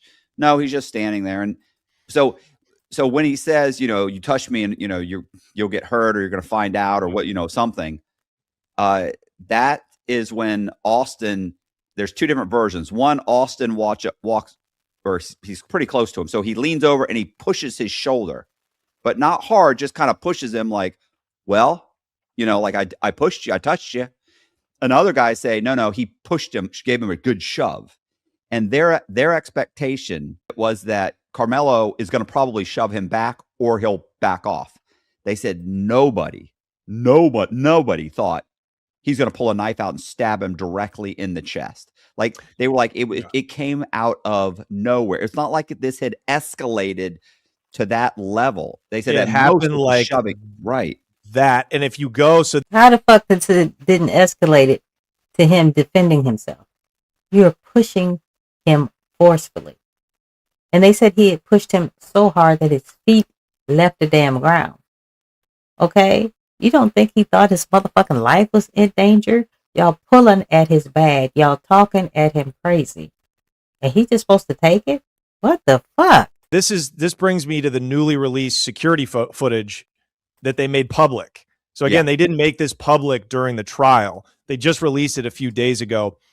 It's difficult. It's grainy. I watched it like it is grainy 20 times, zoomed in all the way. It's taken from a security camera, like clear on the other side of the field, maybe even in a building like behind the field. So it's really not of good quality, but you can see because they outline him and they isolate Austin and they isolate Karmelo. Carmelo's in like this kind of gray, whitish hoodie. So he stands out a little bit. You can see, all the activity, everybody, there's a lot of people in the tent. You see some people moving around, some tussling. And then quite literally 2 seconds later, you see Karmelo Anthony sprint up the bleachers over down and starts running away from the scene. So it happened like so fast. I mean, it's mind blowing that he could get a knife and he stabs him with a 3.5-inch knife, which is not considered a weapon in the state of Texas. He did not, in my opinion, I wasn't there, but in my opinion, he did not maliciously pack that damn weapon or pack that damn tool in his bag to take it to that track meet, thinking that he was going to unalive somebody that day. I don't think that's what happened. Austin probably shoved him. He definitely shoved him. Whether how hard it was, how threatening it was, who knows? Okay, what shove is not threatening? Somebody help me. What shove is not threatening? Somebody please help me with that. Depends on which side you believe. But for him to just get out that folding knife from his backpack that quickly and stab him in the chest, it seems like maybe he had the knife out already. Do you know what I'm saying? Like, how could you walk into a bag after being shoved? That's not what they said happened. 1.5 seconds, whoosh, take it out and hit somebody. No, it he seems already like had it when he told him to leave the first time. He put his hand in and grabbed the knife. Then okay, so he had the knife like ready in his pocket or something. Right. That's why he said.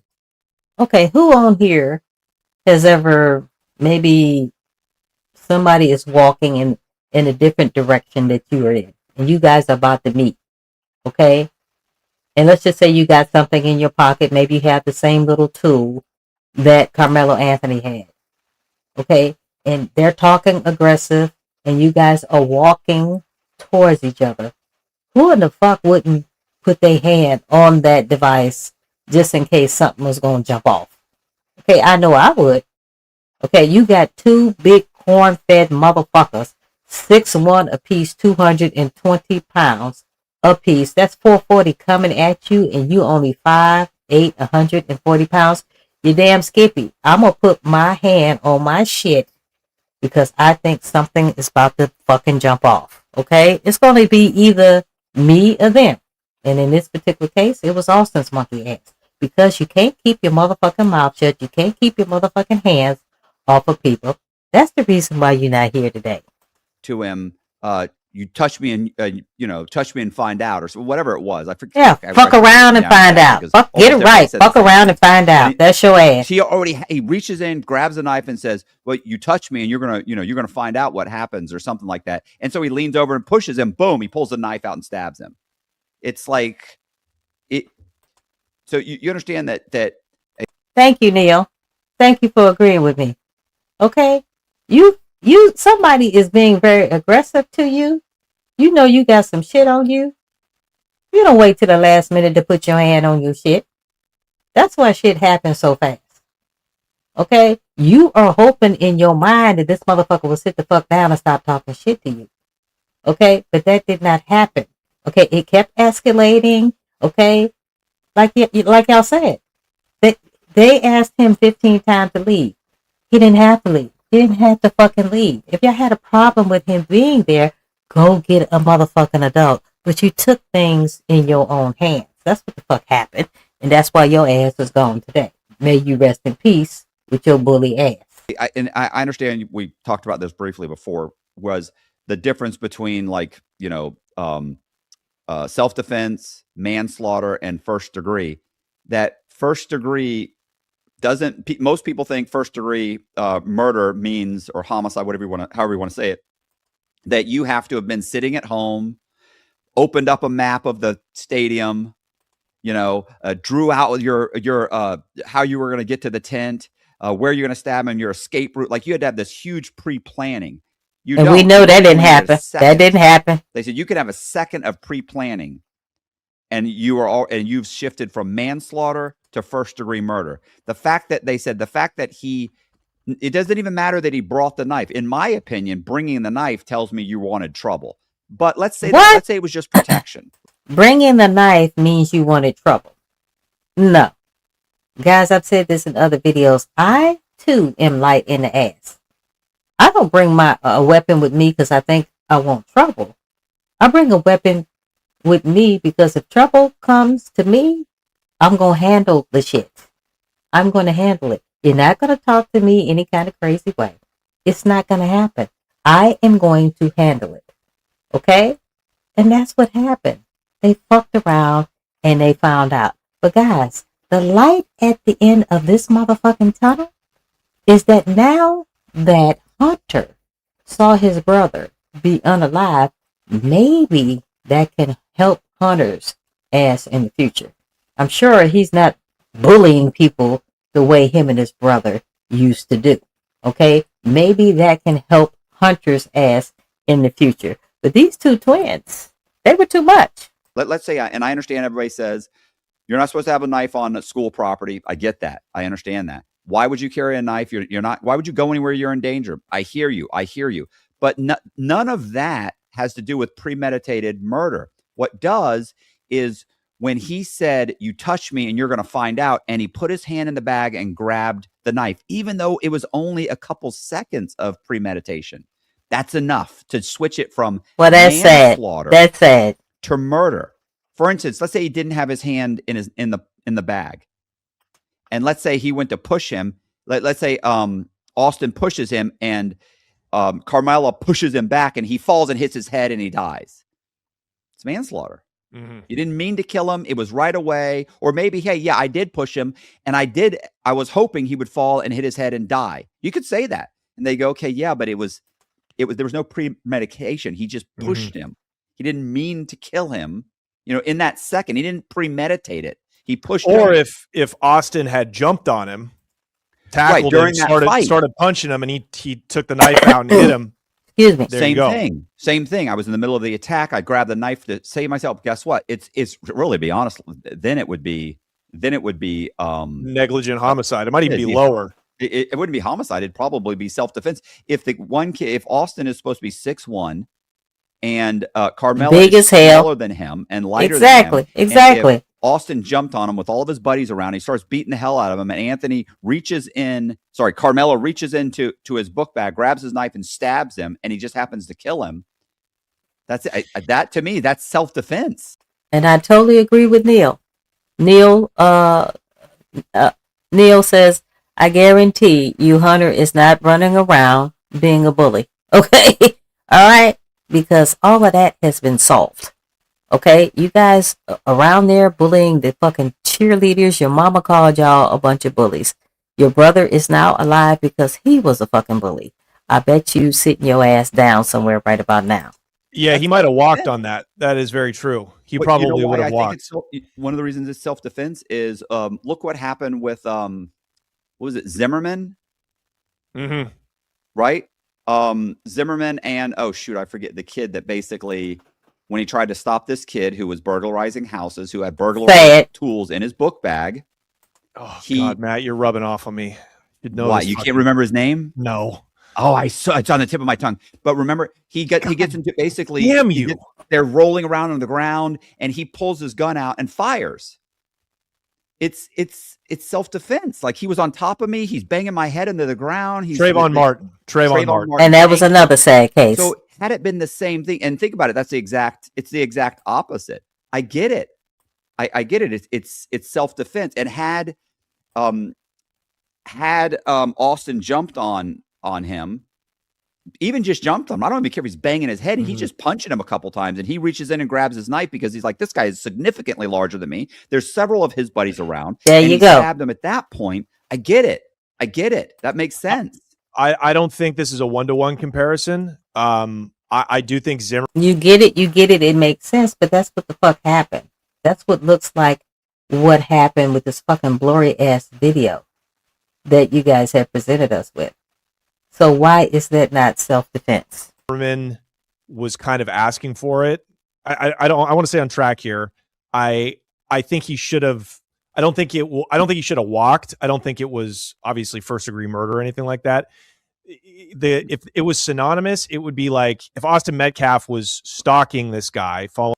Michelle said Hunter is too busy with Austin's girlfriend. I'm not really sure what's up with that comment. Following him around, say he felt threatened. That's kind of what happened in the Zimmerman Trayvon Martin case. But you're right.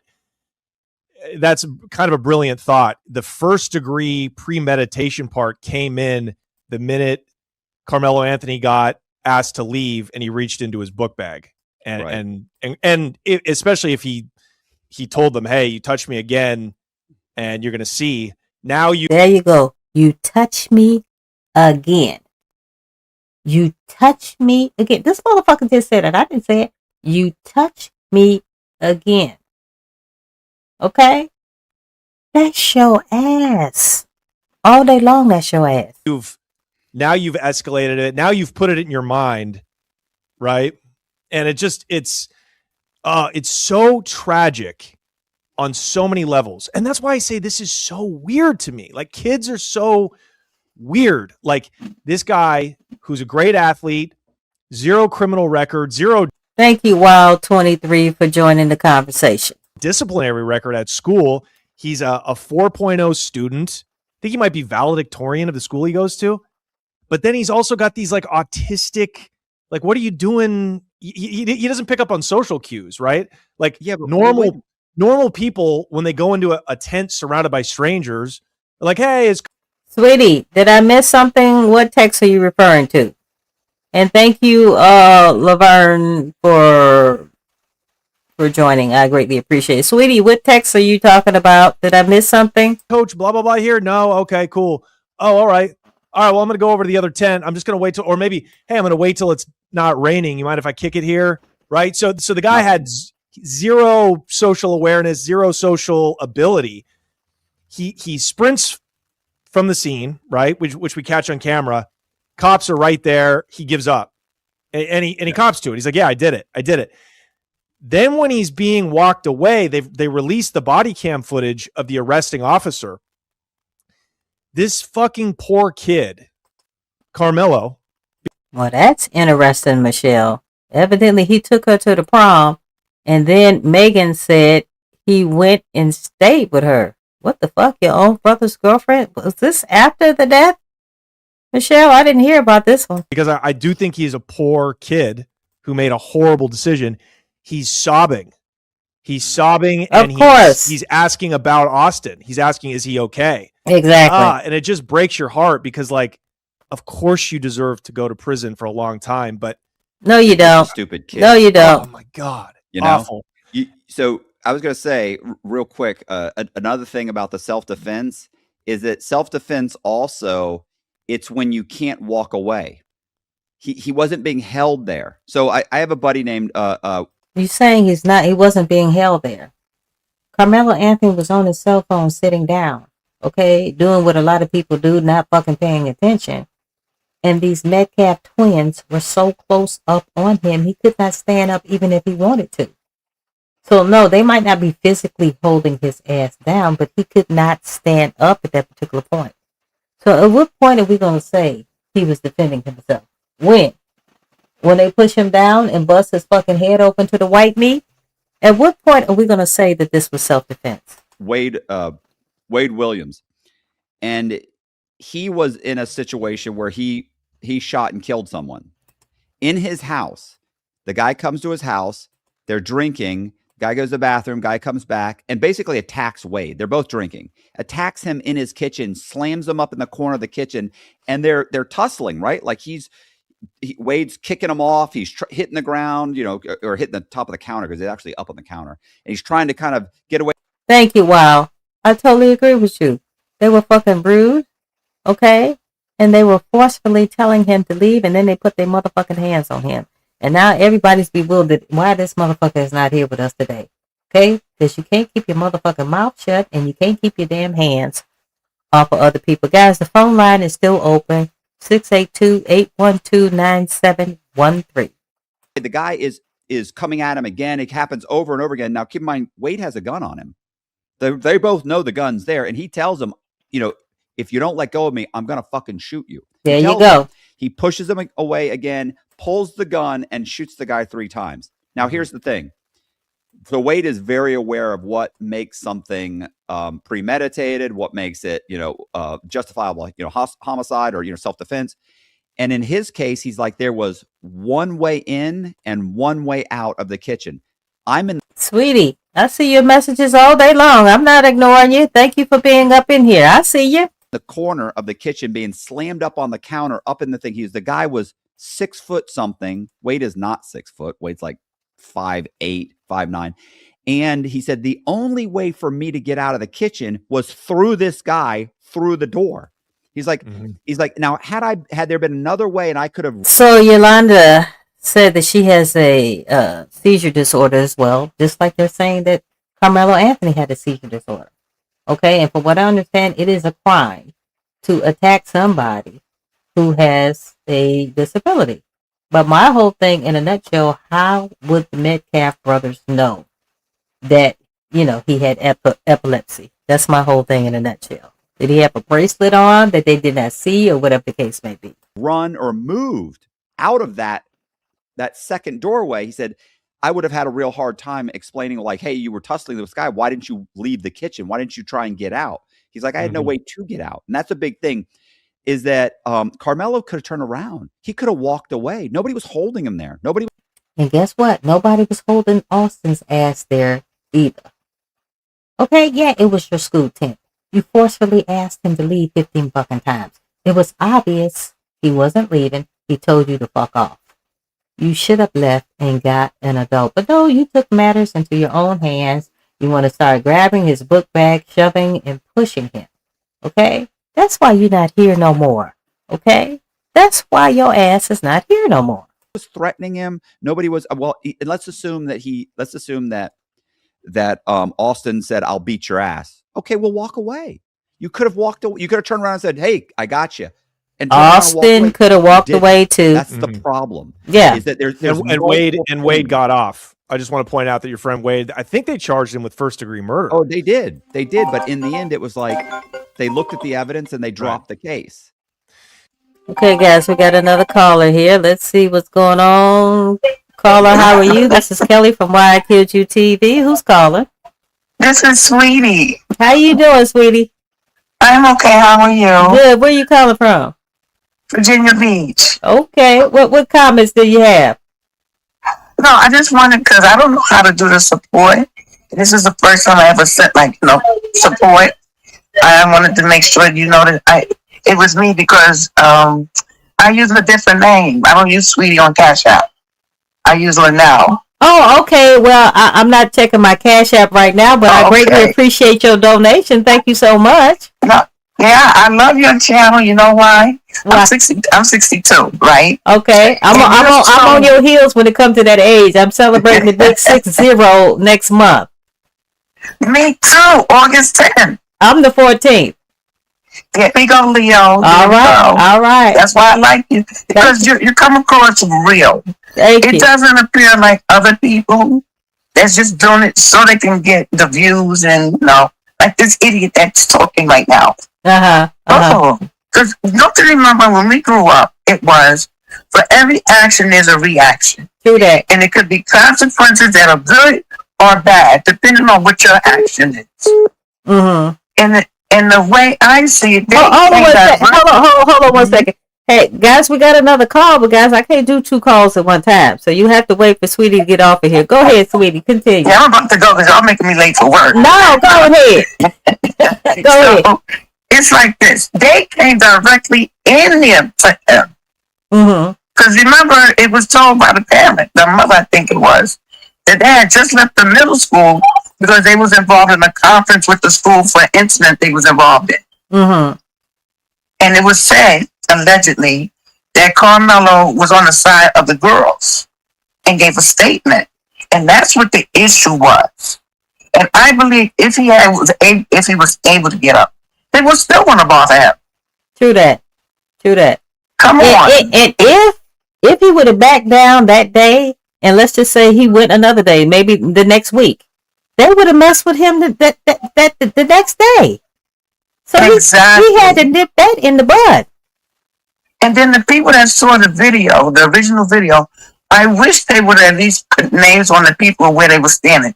They already said Hunter and Austin, but nobody's mentioning on Carmelo's right side, it was Eddie. Before they even came there, Eddie was sitting on the right side of Karmelo. And when they came, Austin went to the right, Hunter stayed on his left. And then allegedly, it was Eddie that was pulling him by the hoodie. Okay, then. Yeah, allegedly. I remember some of it from last year because I'm tuned in.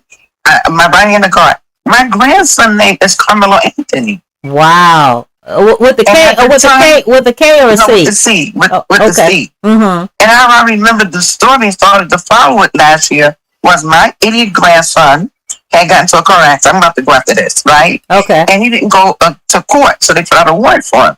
So they wouldn't tell me, keep grandma out of it. So I looked it up. One of my daughters slipped up and told me.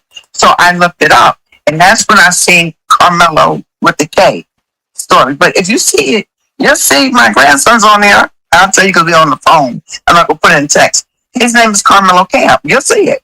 Wow. Okay, then. And I said, and that's what made me tune in.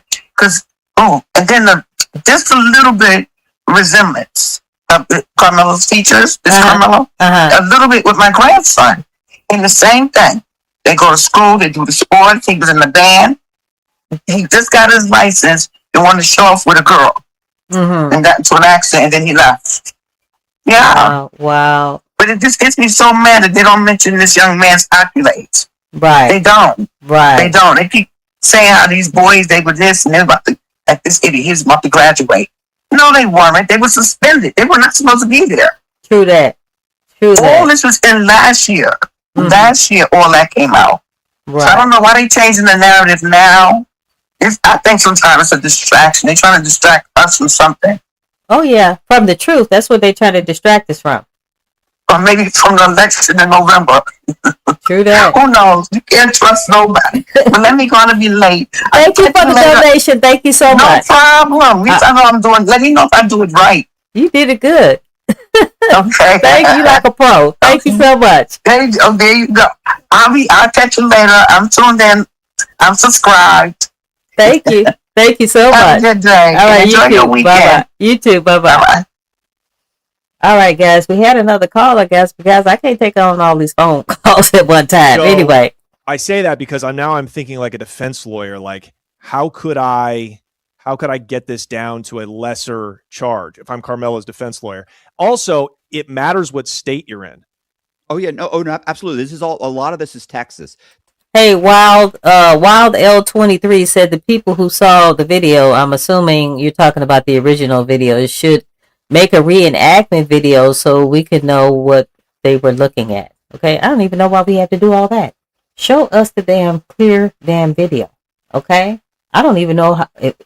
Guys, there was an older white lady who sat up there and said that she saw the video. She went to the school, signed up for the video, this, that, and the third. I don't know at what point she saw the video, at the 11-minute mark or the 2-minute mark or whatever the case may be. But she said definitely Karmelo Anthony was acting in self-defense. That's an older white lady, okay? Older white lady. Anyway, guys, we got another call. Caller, this is Kelly from Why I Killed You TV. You're gonna have to turn your audio. You're gonna have to turn your YouTube off. Okay. Thank you. How are you? Good morning. Good morning. I'm okay. How are you doing? Who's calling? Charlotte. How you doing, Miss Charlotte? Okay. What you got to say? Well, I got to say this here because this has been weighing on my heart. Okay. As a mother, you know your children. Megan Metcalf know her boys. She know what they capable of doing. Let me tell you something. A mother will go the best for her children. And I believe that this whole thing is a cover up. They frame an innocent young man. But guess what? What's that? God is stepping in on this situation. Right. They mess with the wrong one. See, Carmelo Anthony is one of God's children. You right about that. Megan and Jeff, the lawyers, everybody that was involved with this situation, they got the answer to God. True that. Karma is real.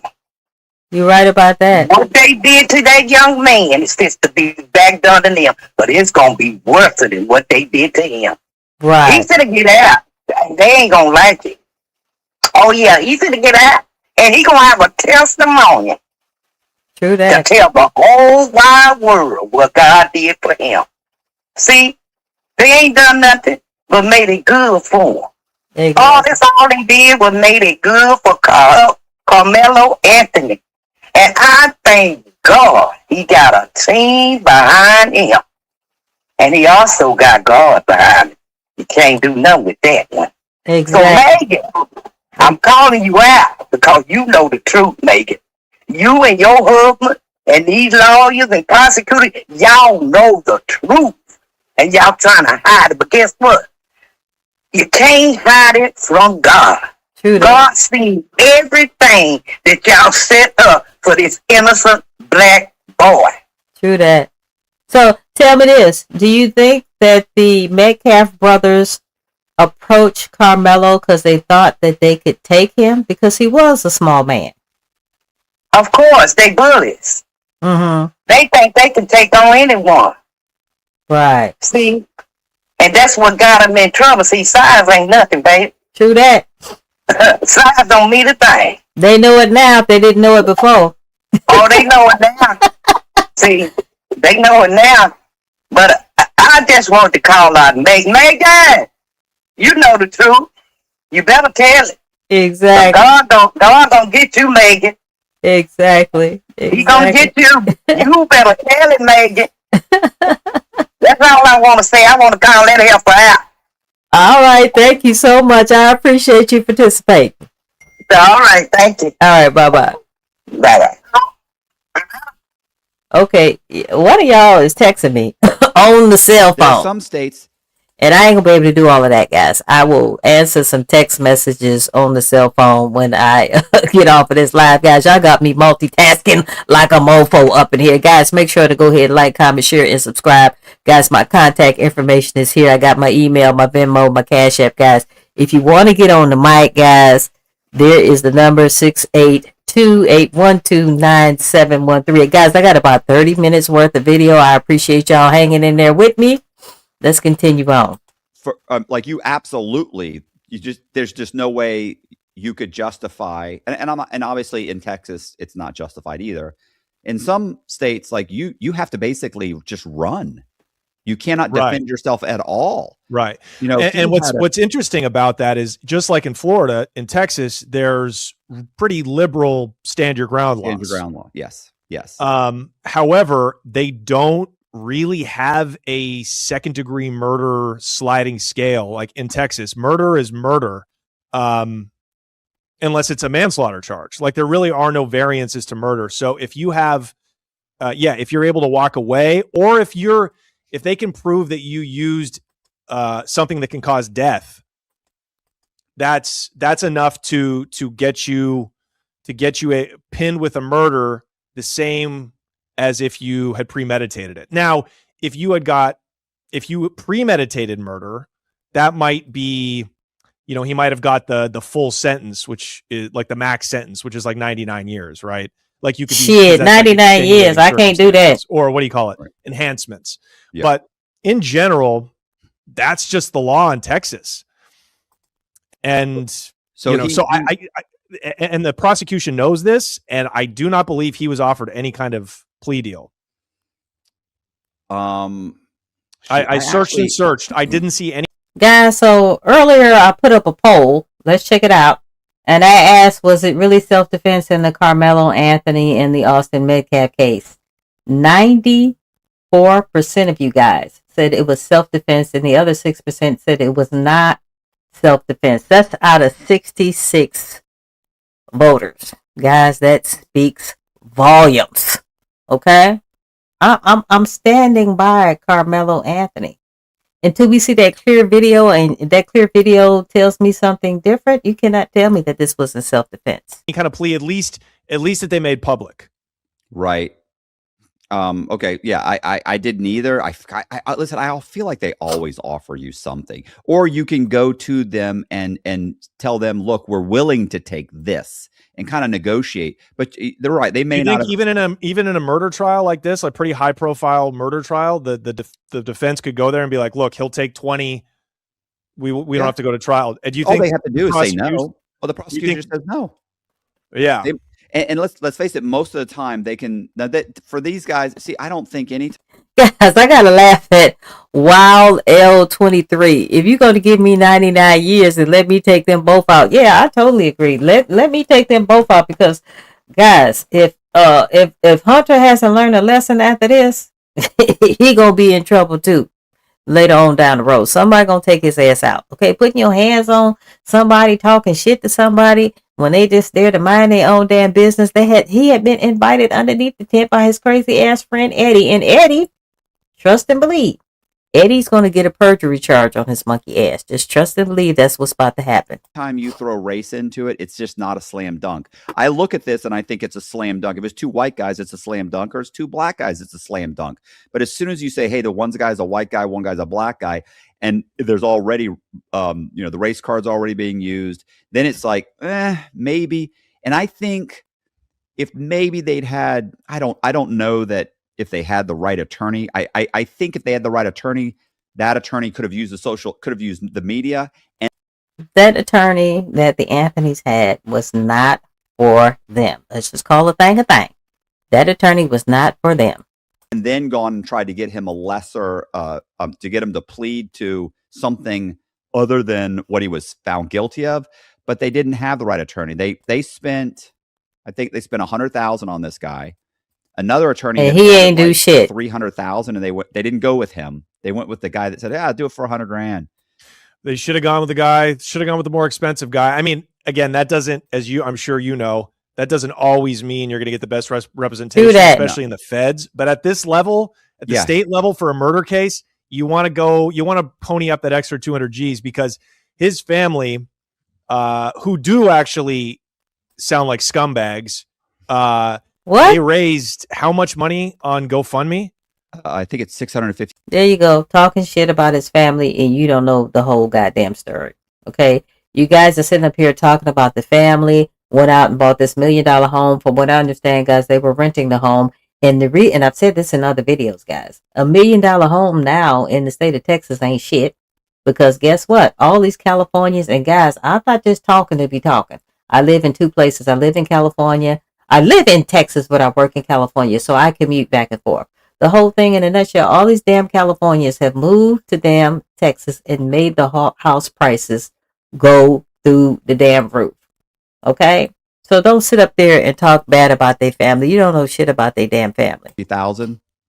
Right. They blew almost all the money on a new house, a new vehicle. You don't know what the fuck you're talking about. I just want to quickly point out that I did run a confirmation check on that. They did not buy a house. There you go. It's one of those. There you go. And they rented talking a house for shit. Like $3,500 a month. So they were not splurging. There you go. Maybe they bought a new car. I don't know. They didn't spend $650,000 on his defense. That's for sure. Yeah, they should have sprung for that extra cheese. Guys, they still had to live.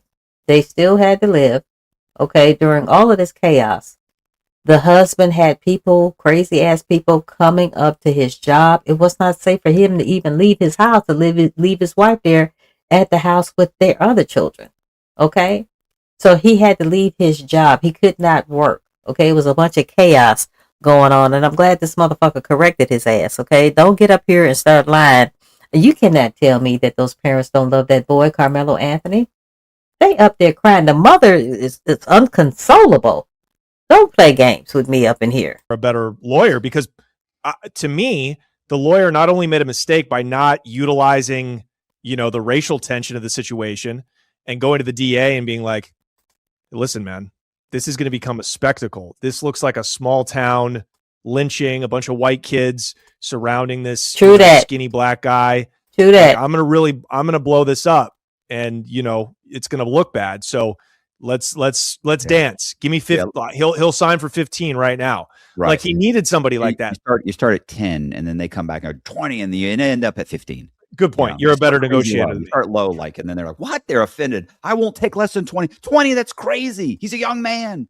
So right. Yeah, right. But yeah, let's say. But there should have been some dancing, right? Yeah. Like, I think a lot of the race hustlers on the black side are responsible for what happened to him, because there's a lot of people probably in his. So Michelle said that they had owned that vehicle since 2024. So that was way before this incident happened. Okay, don't play games.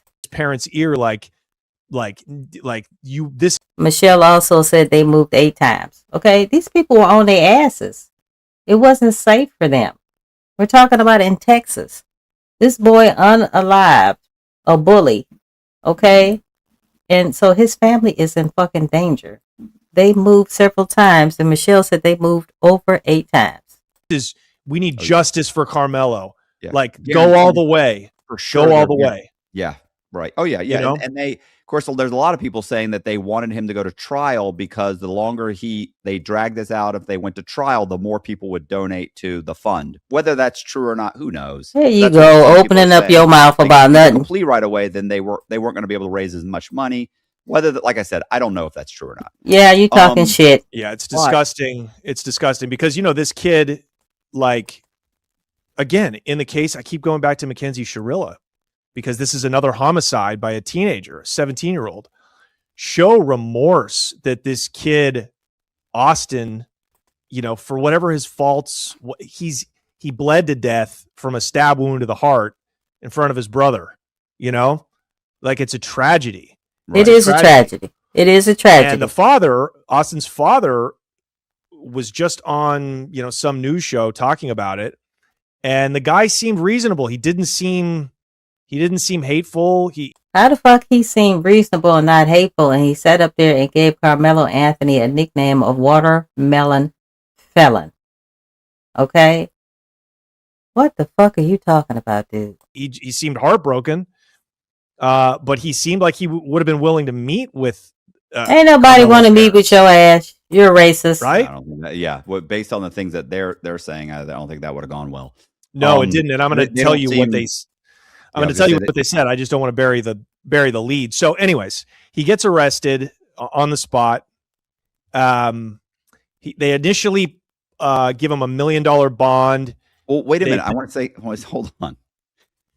When they're recording him and the cop says, "Hey, I have the alleged killer here," and he goes, "No, man." He said, "I'm not alleged. I did it. I know what alleged means. I did it." But he did what? He never said what he did. Okay? And guys, if they're manipulating videos up on our asses, you don't think they are manipulating the damn audio too? Okay, we have never really been presented with the real deal Holyfield.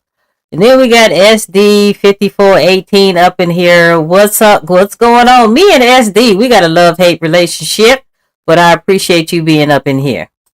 And I mean, it's just that shit. Bro, have you not watched any fucking TV? Yeah. Now, but again, to me, that doesn't prove anything. That proves that he, either that proves he was shocked himself. He was like, "Oh no, this is bad." He felt bad. The kid was sobbing. He so did I feel think bad. he thought I'll just tell him the truth and everything will be okay. But it's also so sometimes he's sobbing, sometimes he's completely fine. He's sobbing 1 minute. He's in shock. Okay, what's your name? And he's Karmelo Anthony. It's K, and he just starts spelling it off. Where do you live? He just says it again. This is where I live. This is where he's perfectly okay. He's in shock. But the other kids that are calling into 911 are in hysterics. Oh my God, my friend just got killed. He just got stabbed. You got to get out of here. They're freaking out. This guy just stabbed somebody. 1 minute he's crying. 1 minute he's perfectly fine. So I don't know what that. Some of those kids at that school is glad that Austin ass is unalived. Okay, because he was a fucking bully. He had a history of bullying. Guys, it was just a matter of time before somebody unalived him or his stupid ass brother. It was just a matter of time. Means he's an odd. Okay, guys, I'm about to get on SD 5418's ass in a little bit. I got my phone, SD. Don't keep texting me to death. Go ahead and get on the damn mic if you want to get on here. 682-812-9713. He's an oddball. Right. He's an oddball. But I think that to be me. I'm not trying to be a dick, but his demeanor is off. Something's not right with his demeanor. From the jump. That's the point I've been trying to make. I think he's mentally ill, but it's this. Oh, get the fuck out of here! He ain't mentally ill. That impels a child, a 17-year-old, to go to a track meet with a weapon. Like, right. It wasn't a weapon. How have we failed on a societal level or on a parental level? Because I don't believe in blaming society for an individual's actions, but, you know, certainly environment. If he did not have that tool on his ass at that track meet, he might be the one unalive to this very day. Okay? Don't play. And you know, it really starts in the home though, right? And Right. I don't know. You could probably, there's a million different psychologists that can probably try to dissect Carmelo Anthony's train of thinking, but yeah. So Yeah, Austin but Metcalf someone's dies. They can't revive this guy. I mean, he dies pretty much instantly.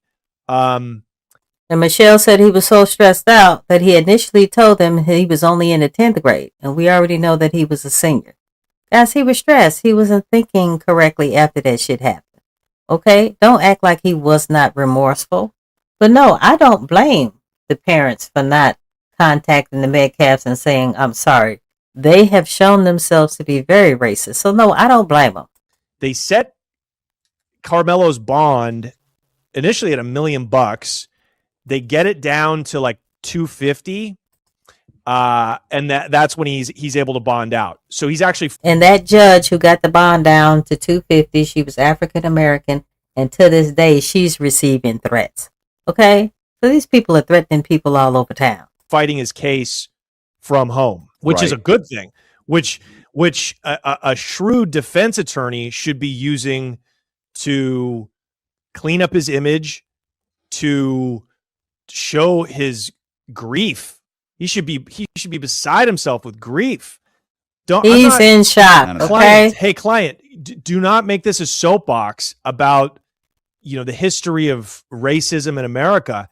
You killed a child. However, it was in, you know, do that at the same time that you're trying to get a deal, right? Like, there's so many things that were subpar about his defense, and I think that's, you know, the case is on appeal right now, and that is certainly going to be one of ineffective counsel is going to be one of the main pieces of that appeal. The attorney that he had was full of shit. He was never for the Anthonys, and I've said this in other videos. I would not be surprised if he had gotten paid underneath the table to throw this damn case. Of course, he's going to be disbarred if they find out that, but that wouldn't shock me at all. I think that, you know, here's the thing. I would have never gone to trial. Like, going to trial in this case is so bad. There's so many witnesses. There's not that that footage was great. Not that the video was great. It wasn't. But and it was obviously was never in doubt that he was guilty, right? But he knew he was guilty. He knew what he was doing was wrong. He knew he wasn't supposed to be there. He knew he was supposed to leave. He knew he could have left. He was never really in danger. And so I don't know what he was thinking. He was never in danger, but they were yelling at him, pushing at him, fucking with his bag, and he was never in danger. They pushed him so hard that his feet left the fucking ground, but he was never in danger. And you got 4 against 1, but he was never in danger. Okay. Well, what I want to know is, and you understand, obviously been in the system more than I have, can a DA, if he feels so compelled, say, no, I'm not accepting any kind of plea from you, the defense, I want to take this to the box. Like, I want to go to trial. I don't care if you plead guilty, you say you'll sign for 25 years. Like, I want to go to trial, whether that's out of ego or getting all the facts out for the parents, if he wants to get, you know, real justice for the family.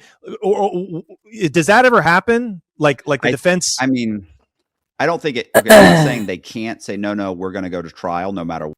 Okay, SD 5418. Okay, you own my bra strap, making my nipples sore like a motherfucker, like you always do when you come up in the room. SD said they already, evidently, there's no other video. The video has already been provided. There's no other video. Those people are lying. Okay. I see, SD, you just want to text to death. You won't get your monkey ass on here and talk on the damn phone. You just want to text to death, but that's okay. You don't know what the fuck you talking about. What? But if, let's face it, if somebody were to walk in and say, okay, so what is your hope here? Well, my hope is he gets the max, which is 99 years. He said, okay, well, he'll plead to 99 years. At that point, there's no way for them to justify going, because the plea of 99 years, if that's the max, 99 years, there's no justification for going through a trial. And a trial in which, guess what? As good of your case is, there's always 1% chance that you could lose. So I can't imagine any district attorney would then say, no, I'm going to trial. They take the deal, but that's just not going to happen. In any case, if you're taking a plea, you want some kind of consideration. Well, of course, you're not going to say he'll take 99 years. That's ridiculous. Right. So but they you want say something. You say, I'll take, again, like as we said, you start with the negotiations. And yeah, I think exactly because DAs do not like to lose. And this guy's just like the defense. This guy has a lot of pressure on him. I'm cussing you out, SD 5418, because you know you always bring your ass up in here causing some problems. To get a guilty verdict. He's got parents beating down his door. He's got because these are like small town communities, right? So the pressure is on. So I think you're right. I think they probably, if they had, walked in hat in hand and said, he wants to sign. He feels horrible. He's guilty. Let's work out a deal. You know what I mean? Right. He's 17 years old. Frontal lobe is not developed. Not even until you're 21. Excuse me. Right. They said now there's a lot of states and the feds they've passed laws that have been retroactive that have actually gotten a lot of murderers out of prison because they were under 21 years old, because your frontal lobe, it really should be like 25. But 21 years old, you're just not developed. You're barely a person. So, okay, he'll sign for 15 years, right? Because now his sentence is 35 years. He's eligible for parole in 17. So if you say, hey, he'll take 15, okay, 20, sign for 20. That's fair, right? Yeah. You're right. A DA probably would have taken it. So that probably didn't happen. I think we can agree that they wanted to fight from the beginning. Yeah, I think they thought they were going to get in there. So E-Nice is talking about Eddie and his clothes. And then also somebody was mentioning that Austin had, not Austin, but Hunter had took off his clothes too. So I don't know what's going on. There's some speculation going out there that, maybe somebody else stabbed Austin. I don't know what's going on with the changing of the clothes. Are their clothes bloody or whatever the case may be? This shit is weird. They were going to pull the race card. One or two jurors would feel bad for them or feel bad for him, or say, yeah, I've been racially, whatever, bullied or profiled or whatever it is, and so I'm not going to send this guy. They were hoping for like an OJ type verdict, right? But that just wasn't going to happen. So it was too overwhelming. Yeah. Of evidence. It comes to jury selection, and there are no black jurors. None of them made the jury. Now, there were some black jurors in the jury pool, but the prosecution immediately pulled, help me out, what's that called? Where the prosecution's... Voir dire? Oh. Thank you, SD. I will sure check that out. Thank you. The strikes? That's right. Yeah, they're able to preemptively strike. The prosecution is able to preemptively strike prospective jurors from the jury pool. Yeah, for no reason at all. They don't have to even give a reason. They could say, "Look, you've got 12 strikes. There's whatever." Not one black juror to be found. Not one. 35 or 40 people. Let's say there's 45 or 50 people. Each side gets 10 strikes for no reason. You don't have to explain anything. You just say, I don't like them. I don't like the way they look. And then the defense is able to argue that. They are. Well, they're able to argue that. In this case, the judge struck down the defense. In the jury pool, there were at least several black people that the prosecution immediately struck. From the list of prospective jurors. Guys, we've been going hard for about 3 hours and 38 minutes. Let's get these likes up, guys. It helps with the algorithm. Let's get these likes up, guys. Make sure you like, comment, share, and guys, go ahead and push that notification button so you will be alerted for regarding future videos. I greatly appreciate it. Defense argued, because the defense has a right to counter that, but the judge the judge usually goes with what the prosecution. Hey, wow. Wow, I got some tricks up my sleeve. That's how I'm able to type and you not able to see what the heck I'm doing. I got a couple of tricks up my sleeve. Not too bad for an old lady. Wants to do in this case. Yeah. So he upheld that. And the perspective of black jurors were not allowed onto the jury. Now, it doesn't look, even though the jurors were kept anonymous, it doesn't look like, from what my research, that it was an all-white jury. There were just no. It was white enough. It was white enough. Don't play. Like there probably were some minorities, some quote unquote minorities. I don't like to use that word, but some non-whites on the jury. Brown people. Yeah, brown people or women brown or brown people aren't the minority in the world. That's why it's weird to call them that. White people actually are. I know. But there's a couple billion brown people. But also, you know what? Frisco, Texas, where this happened, Frisco's like notoriously Indian now. So maybe some Indian people on the jury. Not a good race to have on a jury where they're trying to convict a black guy. But that's going to be one of the things that they appeal. The Anthony defense team will appeal based off of Karmelo Anthony, not getting a trial with a jury of his peers, which I agree with. For some reason, that's in the Constitution. That's baked into our rights as Americans. But for some reason, that happens all the time. I hear about all of these defendants not getting tried by juries of their peers. However, it doesn't say race. So I was going to say, I don't think the race is supposed to play. So if those strikes were based on race, or the argument to keep those people on the jury were based on race, then I don't think the judge should take that into consideration. So that's a tough. I hate that argument, because then what happens is you go, okay, well, then a jury of my peers, it should be all blacks. It should be all whites. It should be all. Then it's like, wait a minute. Well, then it would be, the argument would go the other way. Well, I'm up on murder. I want a jury of 12 white people, because those are people that represent me. And then, but of course, if think about it, if the victim was black, people would go, no, you can't do that. You can't. Right. So it should just be citizens that are, impartial. And right. D.L. Hughley said it the best. Okay?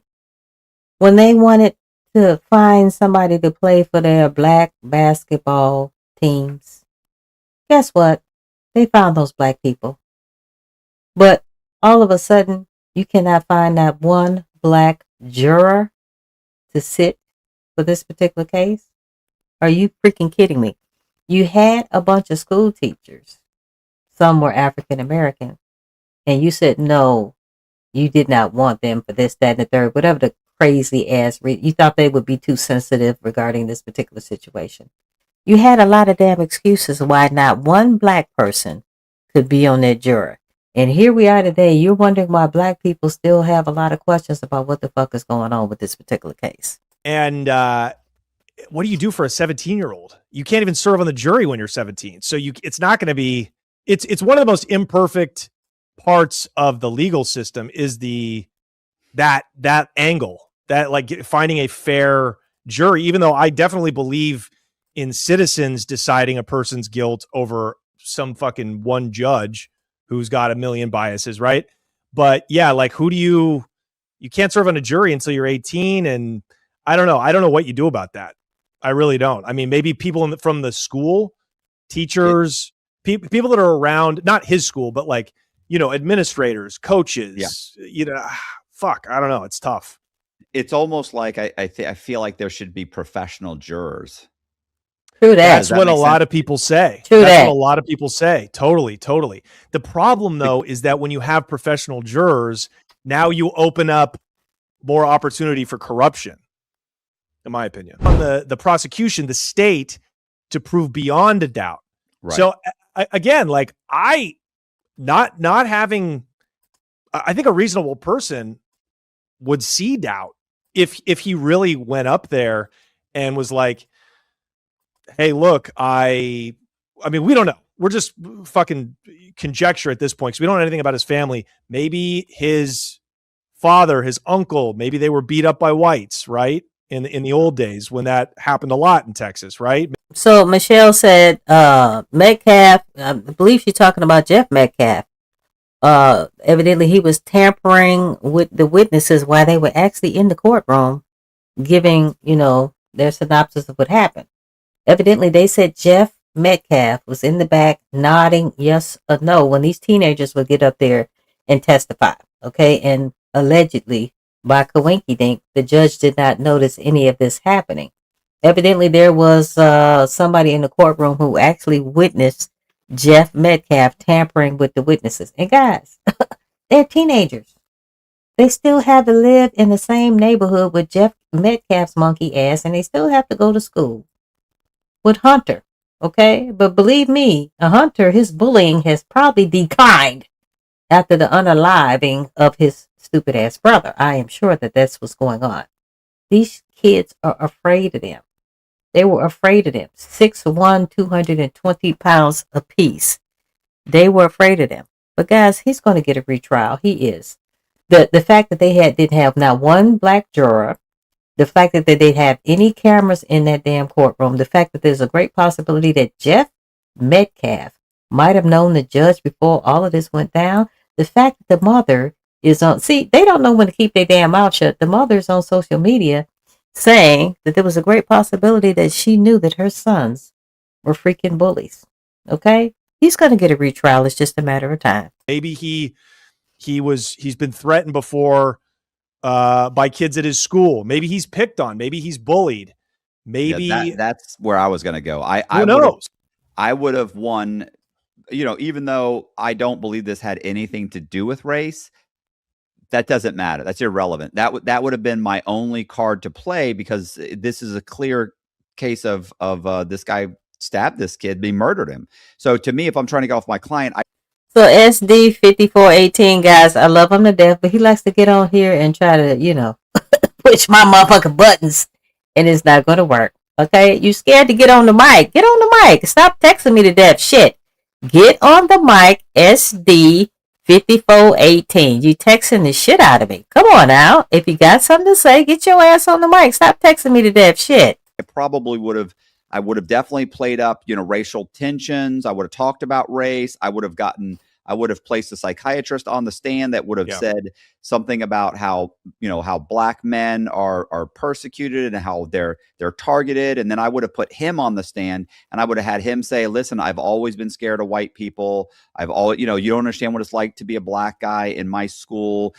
And just really played it up. So, fear. I was in complete fear. I put my hand in my bag. Like I just wanted them to leave me alone. I didn't talk. Exactly. That's what happened. When I got in there were several white guys and I got scared. And all I was doing, I just wasn't saying anything back. I was quiet. Like I would have played, we're going to play that up as much as possible. And that's why you even carried a knife. You always carry a knife because you're scared. You've heard about people getting attacked.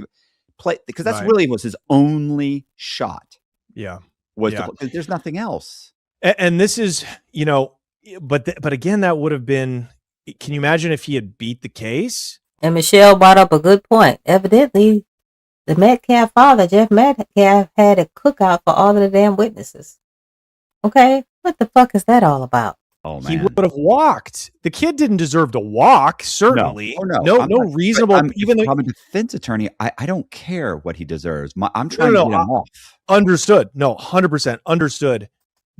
I'm kind of condemning the legal system, the Texas legal system.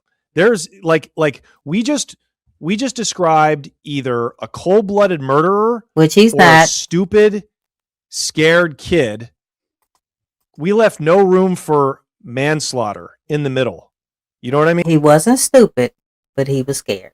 He wasn't stupid, but he was scared. Let's just call a thing. Stop playing fucking games.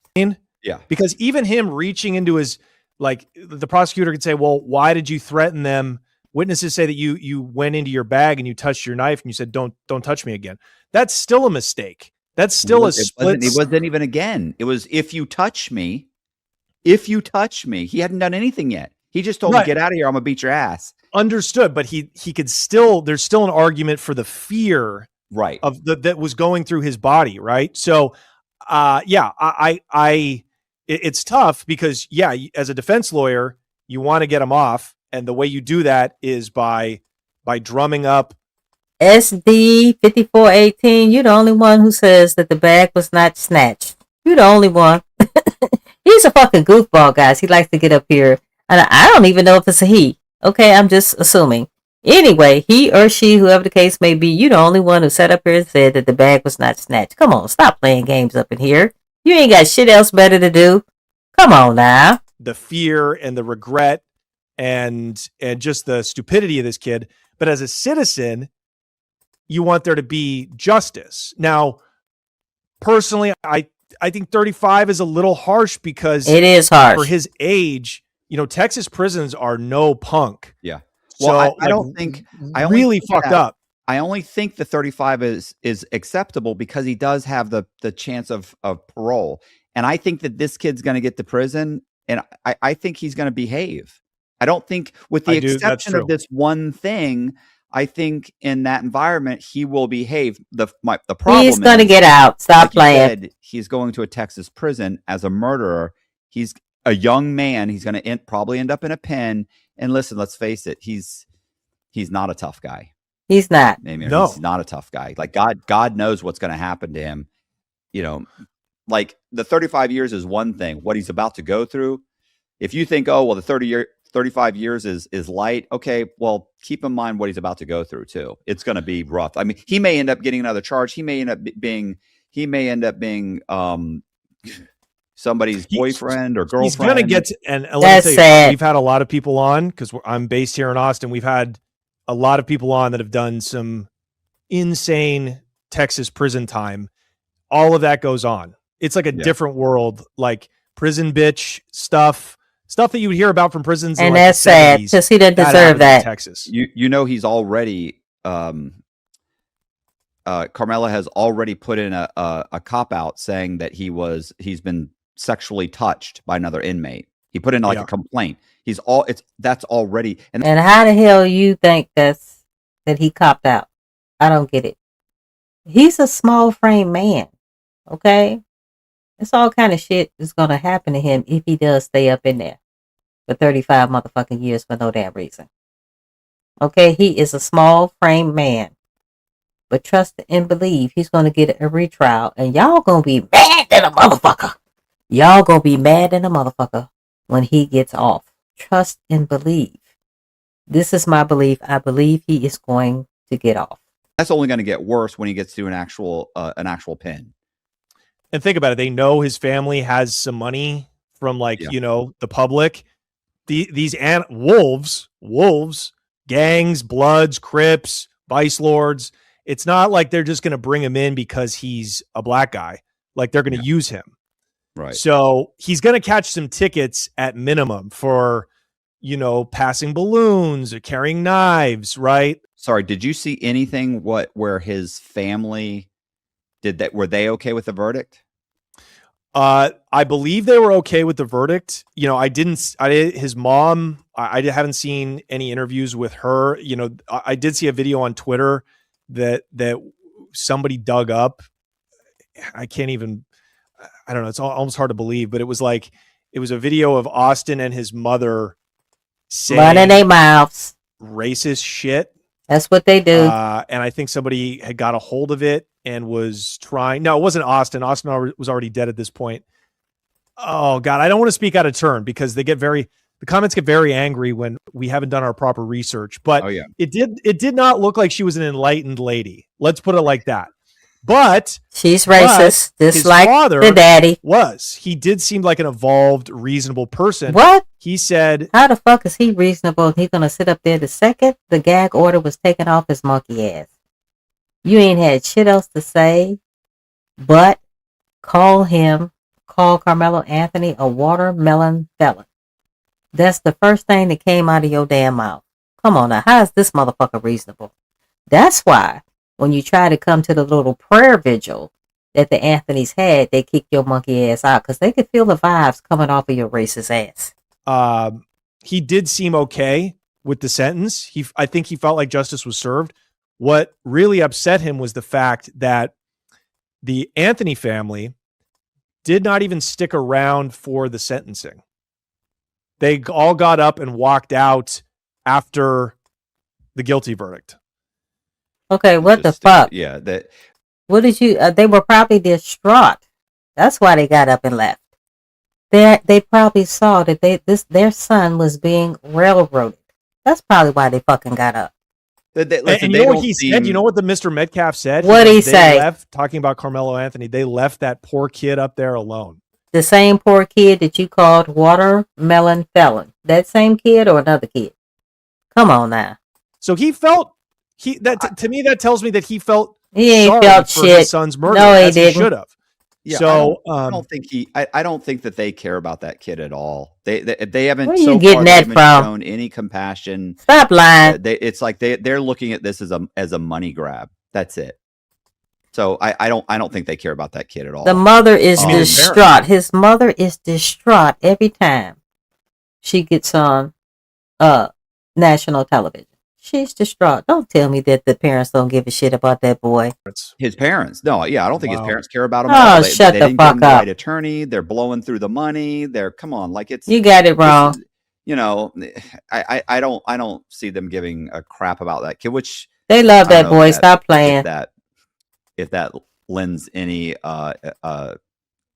credence to him having mental issues or not, or he ain't got no damn mental issues. I think some. But something's wrong. So something's wrong. And yeah, I mean, those parents are pieces of shit. That's the through line that we see. You guys are fucked so up. So many of these episodes and murder cases we talk about. Families are messed up, or they have horrible childhoods, or whatever. Yeah, and they have terrible. What about the damn Metcalfs? You ain't talked about them and them two bully ass twins. And then the fact, allegedly, there's a great possibility that the twins broke their own damn daddy's arm. You ain't brought that shit up. You ain't talk about the Metcalfs. Values. Like, here's the thing. It seems like you don't just have to parents can be shitty and not have Michelle said that the judge asked them to leave. Or beaten their kids. It can be as much as they gave this kid a fucking phone since he was in the cradle and ignored him for 17 years.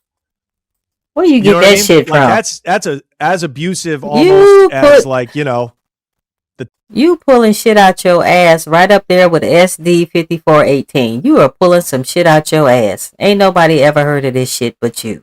Touching, in my opinion. Yeah, well, and he's being raised by TikTok and Instagram and the other kids at school and the teachers who don't really care about you anyway because the kids are so bad. So you don't have anybody that's really teaching you values. And honestly, every interview I've seen with them, they're just idiots. One defense witness.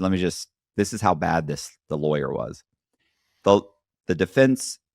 The witness for the defense hurry up, shit. Gets on the stand and Carmelo's lawyer goes up to him and he said, "We haven't really spoken before, have we?" He's like, "No, not really." He said, "I mean, we only talked for a couple minutes outside, right?" He's like, Yeah. He said, "We haven't gone over your testimony?" No. He said, "Okay." So, and I thought, if I was Karmelo, even though I'm just a kid, I would be like, "You didn't talk to the kid? You don't know what he's going to say? You didn't have," and everybody was like, because I watched one of that defense attorney was not for his ass. They were like, the fact that he said that to this defense witness. I mean, I understand it's his witness, but you've never spoken with the witness. You've never prepped him. You don't really know what he's going to say. And the kid that dumbass probably was thinking, I don't want the jury to think this is contrived. He was never for Anthony. I'm getting him to lie. What? And the whole fucking thing's contrived. It's the kid kind of dumb motherfucker. He argues with him a little bit. Well, we agree on that. So and so friends. He's like, well, I wouldn't say that. You know what I'm saying? Like it's left and right. He's like, well, I don't know about that. I wouldn't put it that way. So it was just, they said it was almost at times like it wasn't his own witness, and he didn't help him at all. No, he didn't really help him. He really, if this was the witness that you were hoping was really going to drive the point home that that these two kids were at odds, or that there was an issue here, or that he was in fear of his life, like this wasn't the kid you should have put on, or you should have at least talked to him and tried to coach him a little bit, even though I know that's wrong. Something. So why'd you put him on at all? It didn't help your fucking case at all. It's not wrong. It's what they do. It's what people do. I know, but they're very good at it. They're good at it. Though. Right. They tweet, well, what we were hoping you were going to say. Yeah. This is what you want me to say. He didn't have a lot of witnesses, No, because it was just he didn't have a good, like I said, the only chance he had was a psychiatrist, some other kids saying that there was racial tension in the school, him getting on the stand, like you said, and saying, look, I've been bullied by white people. I've been my whole life. My parents have told me how they do this and they do that. And he should have played up what some people. He should have taken the stand, but I'm sure he didn't take the stand because the stupid ass defense attorney told him not to. Talked about what it's like to be a black kid in a white dominated world and how scared he really played up the whole I'm scared. I was scared, even though I don't know that it would have necessarily helped him, but maybe at some point they. SD 5418 says, why would the school have a video that the courts don't have? Just think about it, guys. They showing us whatever the fuck they want to show us. Okay? The people who own the video are the people who are part of that damn school. Okay? Why, when people signed up to see the motherfucking video? First of all, why are you only allowed to see the video depending on different intervals? I think it was at the 11-minute mark or the the 2-minute mark before the stabbing. Excuse me, guys. Why is that? Okay, people were signing up to see the video, and it was supposed to be on a 50-inch screen. However, when you got there to view the video, you had the big-ass 50-inch screen there, but when the video popped up, it was the size of a cell phone. Why the fuck is that? Why the fuck is that? And why didn't y'all put out the video to the media immediately after this shit happened, way before the court? Why didn't you put the video out immediately after the stabbing? Why is that? What's up with that? Y'all hiding a bunch of shit on our asses. Don't play no games. Could have gone to the prosecution and said, listen, we're scoring some points here. Let him beat out the 15 right now. And there you go. That's actually, that's something that I would have been okay with. Just as a objective citizen, I'm like, yeah, there you go. Excuse me. There you go. Let's be reasonable here. Yeah. There is some doubt. I've extrapolated some doubt with the jury. What can we do here? Yeah, that's what a prosecutor, right? And that's what pisses me. It's like you have a guy's life on the line. You took $100,000 from them, and you didn't do shit, dumbass. You didn't do shit. Anyway, guys, I am Kelly K to the ELLIE from Why I Killed You TV. Thank you so much for watching. Guys, please make sure to like, comment, share, and subscribe. Guys, please like the video. That helps with the algorithm. It helps me with future videos. And guys, push that notification button so you will be alerted concerning future videos. Guys, on this YouTube channel, we're going to agree to disagree. I'm not going to be saying all positive stuff or showing all positive videos about Karmelo Anthony. And I'm not going to show all negative shit. Okay, but I will tell you my side. We don't have to have the same opinions, guys. We are separate people. I have my opinion. You have your damn opinion. But we're going to get on here and agree to disagree up on this camp. And guys, my last thing I have to say is free Karmelo Anthony. I'm down for him 1,000%. You cannot tell me that this was not self-defense.